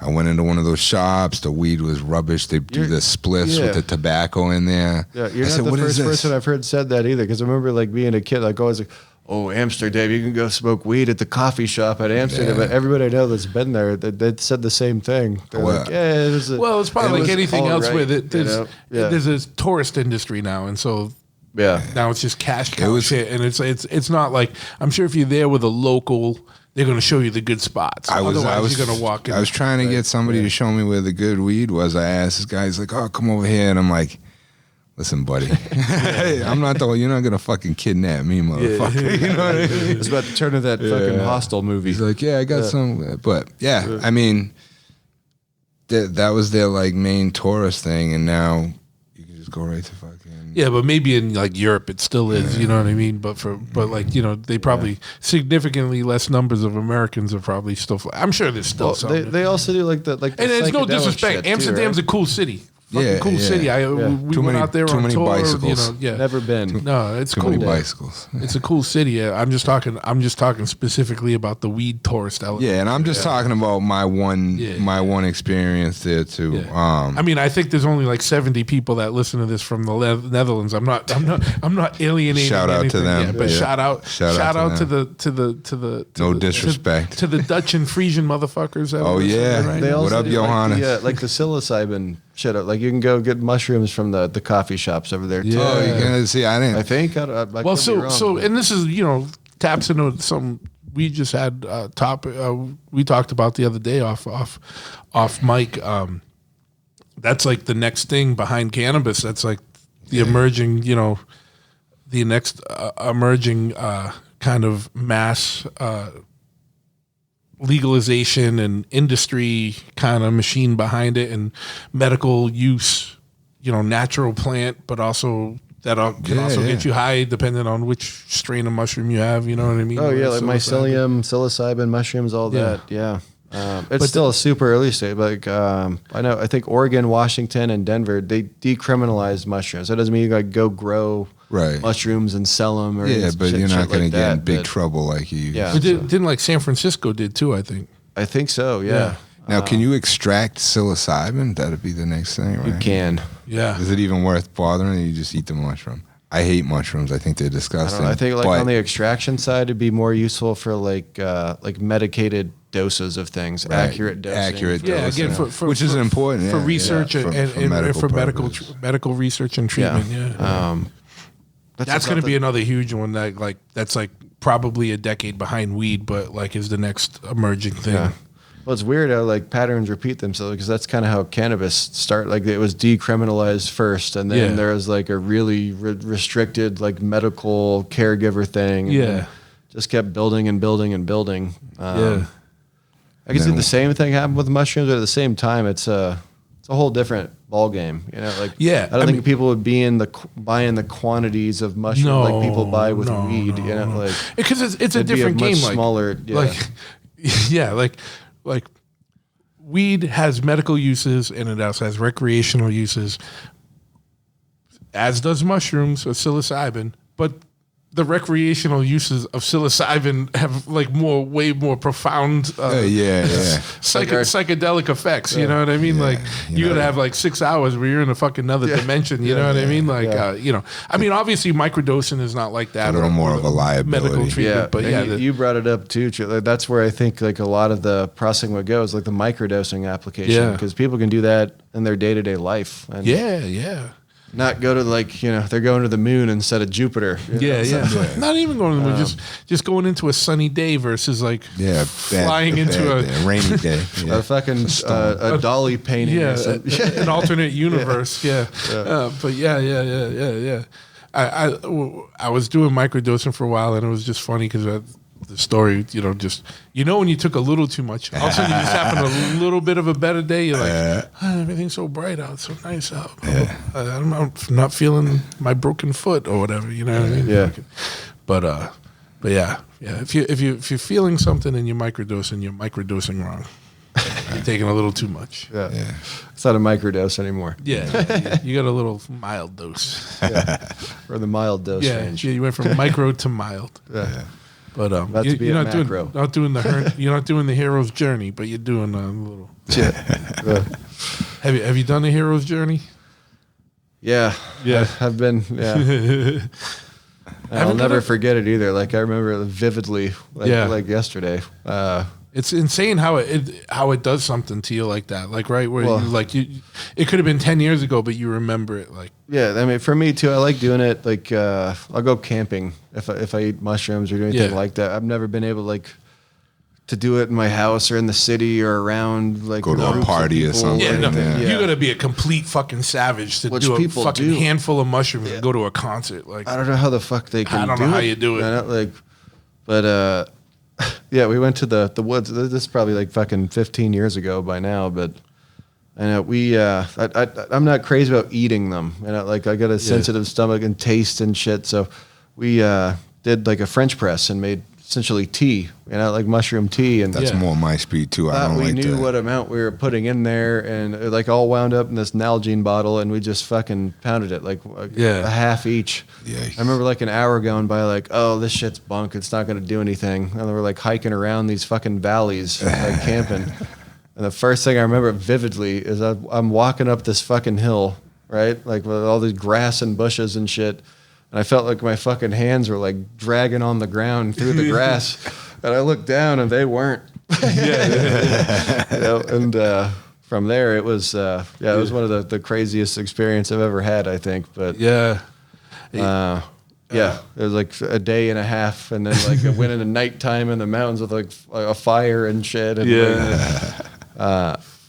I don't even know how to put it in words. It was a once in a lifetime experience for me. That was for sure. But, ever since then, I've been like almost like a little scared to be like, oh fuck, man. Like I'll do the microdose and shit. But that was I wasn't expecting that to happen, and it did. Well, because you don't surprise. But it's also comes down to like dose and stuff. When you're just pressing it into tea, you don't really know how much you're getting. You know what I mean? We thought we did, and I don't think we did. It was. You said it lasted a day and a half? Yeah. Yeah, you did a ton. Damn. I was glad though, because it was not to sound corny, but it was like a deep fucking experience. Yeah. Like it actually helped in a lot of ways. Like, sure. That stuff's great scary for you. parts and moments, but I mean, like months after that, the way I even thought about things or like perceived the world around me changed, and absolutely I still do. Yeah. And that was in a good way, right? It's crazy. Yeah. Like it I've never heard anyone take mushrooms and come out of it a bigger asshole. Yeah, no. I mean, when you talk to someone who's done a lot of mushrooms or even DMT, a few people that I've talked to before they've done it, and then I see them years later and they're like, oh, I've been doing this, we have a conversation about it. But then you can tell they've done it. They're a little more like, it seems like they know something about life that maybe you don't know yet. You know what I mean? Somebody that's really into it, that does it a lot. Yeah. I don't know. Well, and just, it does some, definitely has an effect on your brain chemistry, no matter what. But I feel like, in the right situation, everybody, or I guess not everybody, if you have like a history of schizophrenia or some super mental kind of disorders, maybe not for you. You know what I mean? Especially the schizophrenia thing. But like everyone should do one full trip at least once. Like the world would be a better place. Agreed. I feel like it. At least once. Yeah, at least once. Like you see shit that you're like. But you know what? The weird thing for me, Dan, is after we did DMT, like the next time I took mushrooms, it was way more DMT. Like I don't know if DMT unlocks some kind weird of shit influences how you feel, or if it just psychosomatically, I'm like, oh, you know what I mean. But I noticed that it's possible. I don't know. I mean, it hasn't been a ton of times; only a couple times, but it definitely feel like that like Gotta go back and ask open the some shit up. psychedelic scientist. I know. I That'd gotta be get. I gotta get Manesh back on. Yeah, that would be a good question for him. Yeah, the DMT is amazing. Remember this first stacking psychedelics. Remember the first time we did? You know how you were saying you wouldn't want to take mushrooms and go to like a party or something? The first time we did DMT, right? Yeah. St. Patrick's Day. This is like the worst possible environment for it. Not really, but we had Boston some on St. Patrick's Day. No, we were at my house down in Fall River, and we were watching. There was like a million people. The fucking Leprechaun. We were watching the TV. Leprechaun. Remember the Leprechaun? But it wasn't Leprechaun? Leprechaun 2. It was like it wasn't Leprechaun. It was like Leprechaun 2. Like whatever one where it was like quote unquote in the hood. It was like, and I think that was the one that he smokes the bong or whatever. Yeah. So we're like, we got this DMT. Let's fucking smoke it. And now there's like a million people at my house, and our brother Ty was there, and he's straight edge, and his lady, they were there, and it was like, listen, I'm sorry we got to do this in front of you, but it's not hard drugs. It's just DMT. And thank God they had seen like the Spirit Molecule or whatever the documentary was, so they weren't judging us. But we tried. I mean, obviously we didn't get anywhere with it because it was too much going on. That's the thing about DMT. It's fucking hard to do. It's hard to do it right. Yeah. You know what I mean? And to get it so you fucking launch. We were fragile, fucking hitting that thing like a fucking like Mike Tyson's punching bag. You got to get a big rip of it and hold it in. There's a whole method. Yeah, and it's hard to do because it smells and tastes like you're smoking a fucking corpse. Mothballs. It's fucking horrible. It smells like I still, dude, to this day, we've done it a bunch of times now, but to this day, there's times where I'll be out. Usually it's outside and I'll taste it like I just hit it. Yeah. I don't know if that's something like some residual dying in the air. It's like a plant dying near me or something, and I can taste in your it. brain that's just like picking it up there forever now. Yeah, and I'm like, oh, I taste DMT. Yeah. My wife's always like, shut the fuck up. That happened to me once, but not nowhere near as often as that's happened to you. I feel like the flashback, yeah. But it's like a taste flashback, yeah. I'll get there someday, the breakthrough. But I got this like Sherlock Holmes pipe looking pipe that's just for DMT. Yeah, specific. It's got like a charcoal thing in it. I don't know. We tried that. They fuck it up, yeah. And I don't know what got a that pen, but the pen never seems to work as good. Oh, and like we had some DMT like vape pens. That's what it was. They work, but not like they don't launch it. How we were talking, there's no like you get blast off if you, Well, you maybe blast off a little, but you don't break through. No. Yeah. So I break through. I'm like you're passed out on a couch and you're in your own world and your own mind and. Yeah, it's 15 minutes, but it might feel like it's been 6 months by the time you feel like you're in the womb, like you feel so comfortable. And that's the best. Yeah. We should have done some and did this. I got to do the mushrooms again, man. I've never taken them in my life, and then during the pandemic shut down, I was like, fuck it, I'll take some mushrooms. So there's a dope documentary, like a newer one on Netflix. Like we were talking about it off mic the other day. Yeah, what's it? I forgot what I think called. It's Fantastic Fungi or the World of Fantastic Fungi, something like that. But it goes over like psychedelic mushrooms and all that. It's way more about like mycelium. Mushrooms are the fruiting body of this shit called mycelium. That's not a plant. It's not an animal. It's like its own thing, and that's the thing that like connects the whole world, right? They were talking about the documentary is dope because it talks about like that side of it, like psychedelic mushrooms, like in current culture. I gotta watch it. Have you seen Neanderthals eating them and like developing shit, and might have played a role in like the development of the brain because they're eating these fucking mushrooms. Like, it's fucking crazy. It's really that's good, actually that's pretty wild. Well, if you think about it, right, like psychedelic mushrooms or psilocybin is used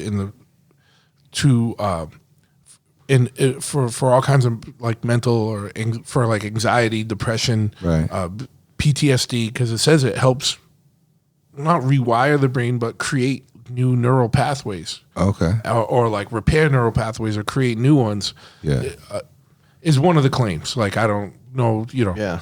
But if that's the case, like that could be what sparked the difference between Cro-Magnon, between Neanderthal, and or more of a consciousness. You know, that was the real evolution. Yeah, like that's kind of what that documentary is all about. It's like that's. And if you want to get real tinfoil or crazy with it, it's like they think mushrooms aren't even from the earth. And it's like, Oh, so man, it's here like, we go. yeah, here we go. So it's like spores, get the interplanetary shit. Like that's what was used to seed to fucking create. I I'm just fucking kidding. hope. I'm just kidding. I hope that's true.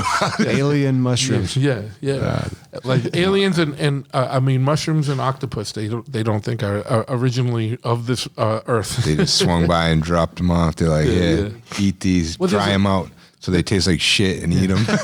There's a word I can't remember, but it's about like when something from one planet seeds another, like because shit does travel on asteroids. It is a real term. Like, I don't think. I'm not saying octopus or whatever. I'm just putting weird shit out there that I've heard. I'm not saying I follow it or believe it or any of that stuff. So relax and don't send me stupid. And the Earth isn't flat either. Yeah, the Earth is fucking not It's flat. like like giant fucking chunks of like water or carbon or some shit. Like Yeah. they fucking smash into a planet and oceans created. Yeah, like, who knows? Yeah, it's crazy shit. Like, there's asteroids hit the Earth all the time. You know what I mean? You don't know what the fuck's on shit or in shit. You know what I mean? Yeah. Maybe it's little octopus. It could be. Octopi.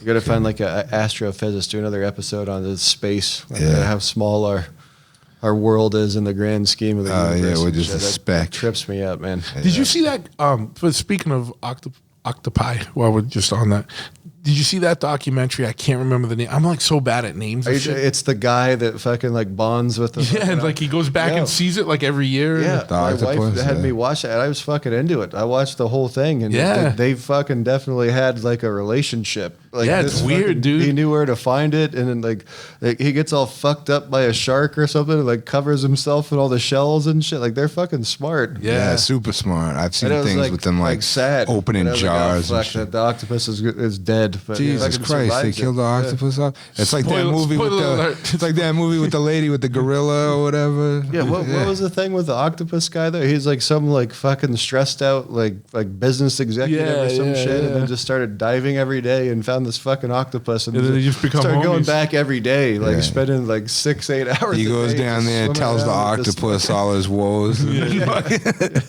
That's amazing. underwater where no one can hear. Yeah. But No, I've seen them open jars and like they put like puzzles for them to do and shit. Dude, the best one I saw was like they filmed. It was like in like I don't know if it was like a aquarium or whatnot. Oh yeah, when he jumped out of the tank. So it's like all these fish in another tank kept disappearing and getting murked, and they're like, "What the fuck is happening to these fish?" So they would put up a camera, and at night, this octopus would get out of his cage, walk over, and get into his cage. The his tanks, tank. yeah, Get yeah. out of his tank. We knew what you meant. Oh, so he like jump and fucking And he would tentacle himself He over. tentacle Climb his over to ass the other in. one. Yeah. He would like murk Right. something, fucking Cause eat havoc, it, yeah. and then he'd go back into his fucking tank afterwards. They the found evidence like, over like there a and wet fucking- stripe going across the floor or Yeah, something. yeah, They say that an octopus, one of the only animals that'll like reach out and punch a fish or something just to be a dick. to be a fucking asshole. Yeah, what trips me out too is like I think we know more about space than our own fucking oceans. Yeah, like, they dude. keep finding Yeah. like the deep sea fucking Oh, the- crazy yeah. shit. Yeah. Oh, dude, The never giant mind. squid shit a few Yeah. years Yeah, ago. the like- kraken. Oh, dude, you want to see some fucking real deal aliens? And I'm kidding when I say it, but like, look up all the shit they found in the tsunami. Remember that tsunami that happened? Was it like 7 years ago or something? like the Japanese, the huge, yeah. The one, that was in the South Pacific. Yeah. But like, if you look up all the shit like that they found that they never knew about, like they found all kinds of different species just Yeah. from the fucking. Oh, got stirred up. Yeah. Dude, not to get tinfoil hat, but I'm going to, man. That's where the fucking real aliens, they go right down into the ocean. Bloop. And they're down there. Man, you know the Puffco's working if we start on weed and wind up at octopuses and the deep Well, where sea else creatures. is it gonna go? The thing is amazing, though. It looks like something you'd buy at like a home goods store or something. Like for cooking. Is it? It looks like like the bastard child of a bong, a turkey baster, and a fucking lava lamp.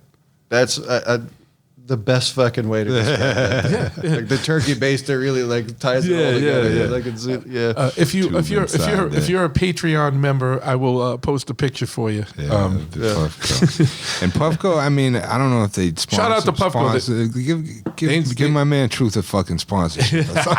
I mean, they do sponsorships and shit. Yeah. Yeah. We never like really talked to them but I know they do that. Like those things are like mass produced. I mean, they're pretty big now. That's cool. You can find them all the head shops. You can probably find one in the head shop here. Yeah, Shit. probably. Tell him I I'll do a table read right after the Manscaped commercial. Yeah. The Manscaped ones are the best. How to Puffco and Manscaped at the same time. Fucking hit the Puffco and then fucking pull out It's convenient. the fucking lawnmower It's very 4.0. convenient. I actually have one of those. I'll admit it. Did you? I bought one. Did you use my promo code? I Big didn't. truth. No, Oh, no. man, I think it was like You would have got the 20% version- off and free shipping. Yeah, the version 1 model, like right when they came out. I Oh, think. they're on 4, dude. They're on 4. Oh shit! I gotta get up with the times.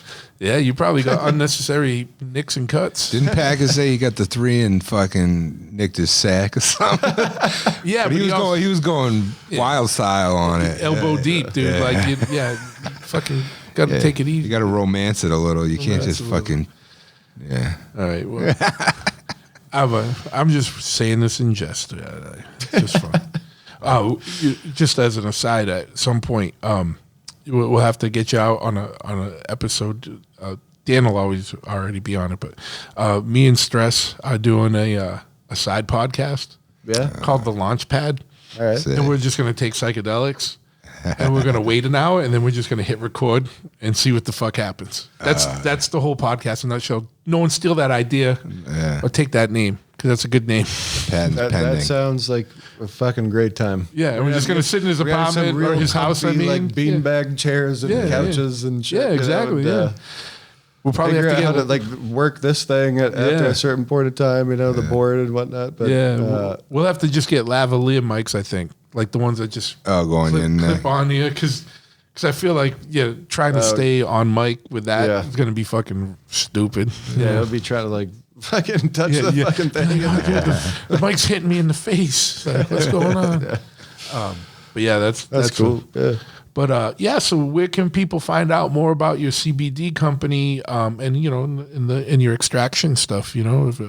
Yeah, for sure. So the CBD company is called VetCS, VETCS. You can find us on Instagram, just all one word, at VetCS, VETCS. Or on our website where the store is and all like the analytical data, the about us, if you really want to learn about it. All the research papers we've been part of are on there. That's just www.vetcs.com. For ExtractionTek, the equipment manufacturing side, you can find us at www.extractiontek.com. ExtractionTek's all one word. The tech is spelled TEK. Then on Instagram, same thing, just at ExtractionTek. Hell yeah, man. Yeah. And if you want to put your personal one out, I'll put all these in the show notes too, so that like someone doesn't have to remember them. But if you want me, I'll put your personal one on there too. Cool. Yeah, we'll do it on the notes. Yeah. I'm not a huge I like to follow all the cannabis stuff. Like something with the little niche of the hash for whatever reason. Like there's a lot of shit on Instagram. Like a lot of consulting or even sales get done on Instagram. Yeah. So I'll use like my personal one to like read all that shit, but it's more for like me and my own shit. Like I'll use the ExtractionTek one for all the business shit. So Yeah. I try to keep them like a little bit Separate, yeah, of Yeah, course. you can have I the could see, like- personal Yeah, no, one, that's too. how it is. Yeah, the like- life feed and the work feed. Yeah, you know, exactly, but- man, exactly. Yeah. But yeah, and like I said, just make sure you're gonna fuck with any of this stuff. Make sure you kind of do a little research and make sure you get good stuff. Like if you want to get CBD, check out his CBD company because obviously everything's legit and fucking monitored and fucking done the right way. Even like Cradle Lake Clear, that's helped sponsors us. So if you go on their site, there's like all information about how all their stuff is grown and processed and fucking done. Like, don't just go buy some fucking dollar store shit. Like, because you don't know what you're putting in yourself. And that's the big takeaway I think from today. Yeah. Don't put random stuff in Yeah. yourself. Yeah, and fucking get a turkey based the fucking weed thing. That thing. Goddamn. If I'm slow today, I apologize to everybody, and that's Me too. I'm still that thing's quite high. that thing's fucking bananas, man. Yeah. I'm just gonna fall asleep right here on the floor. Get done. But yeah, man. Move the couch and turn this TV on. Yeah. Watch The Matrix or something here. Yeah. Hell yeah, man. Well, thanks for coming on. It was a good time. Fucking awesome thing. And I never even announced this. So for everyone that doesn't know, if you don't know by now already, just make sure you download the Tubi app and Chopperhead TV season 1 is up live and running. And make sure you check it out on Tubi. We gave it to them exclusive. We had it with somebody else whose business practices I don't really agree with, and especially with stuff that happened during the lockdowns. So we're not fucking with them no more. We gave it to Tubi exclusive. It'll be out on YouTube and everything else soon after, but we gave it to Tubi exclusive at first. So check out Chopperhead TV season 1. And Dan, you got anything you need to plug? No, man. I'm just high. That's all. You're gonna get, if you're in New England, you get tattooed by Dan. He's got a fairly long waiting list right now, but make sure you don't fucking no show. Thank you. Yeah. I'll put his Instagram in the show notes, so check it out there. All right, everyone. Thank you. Peace.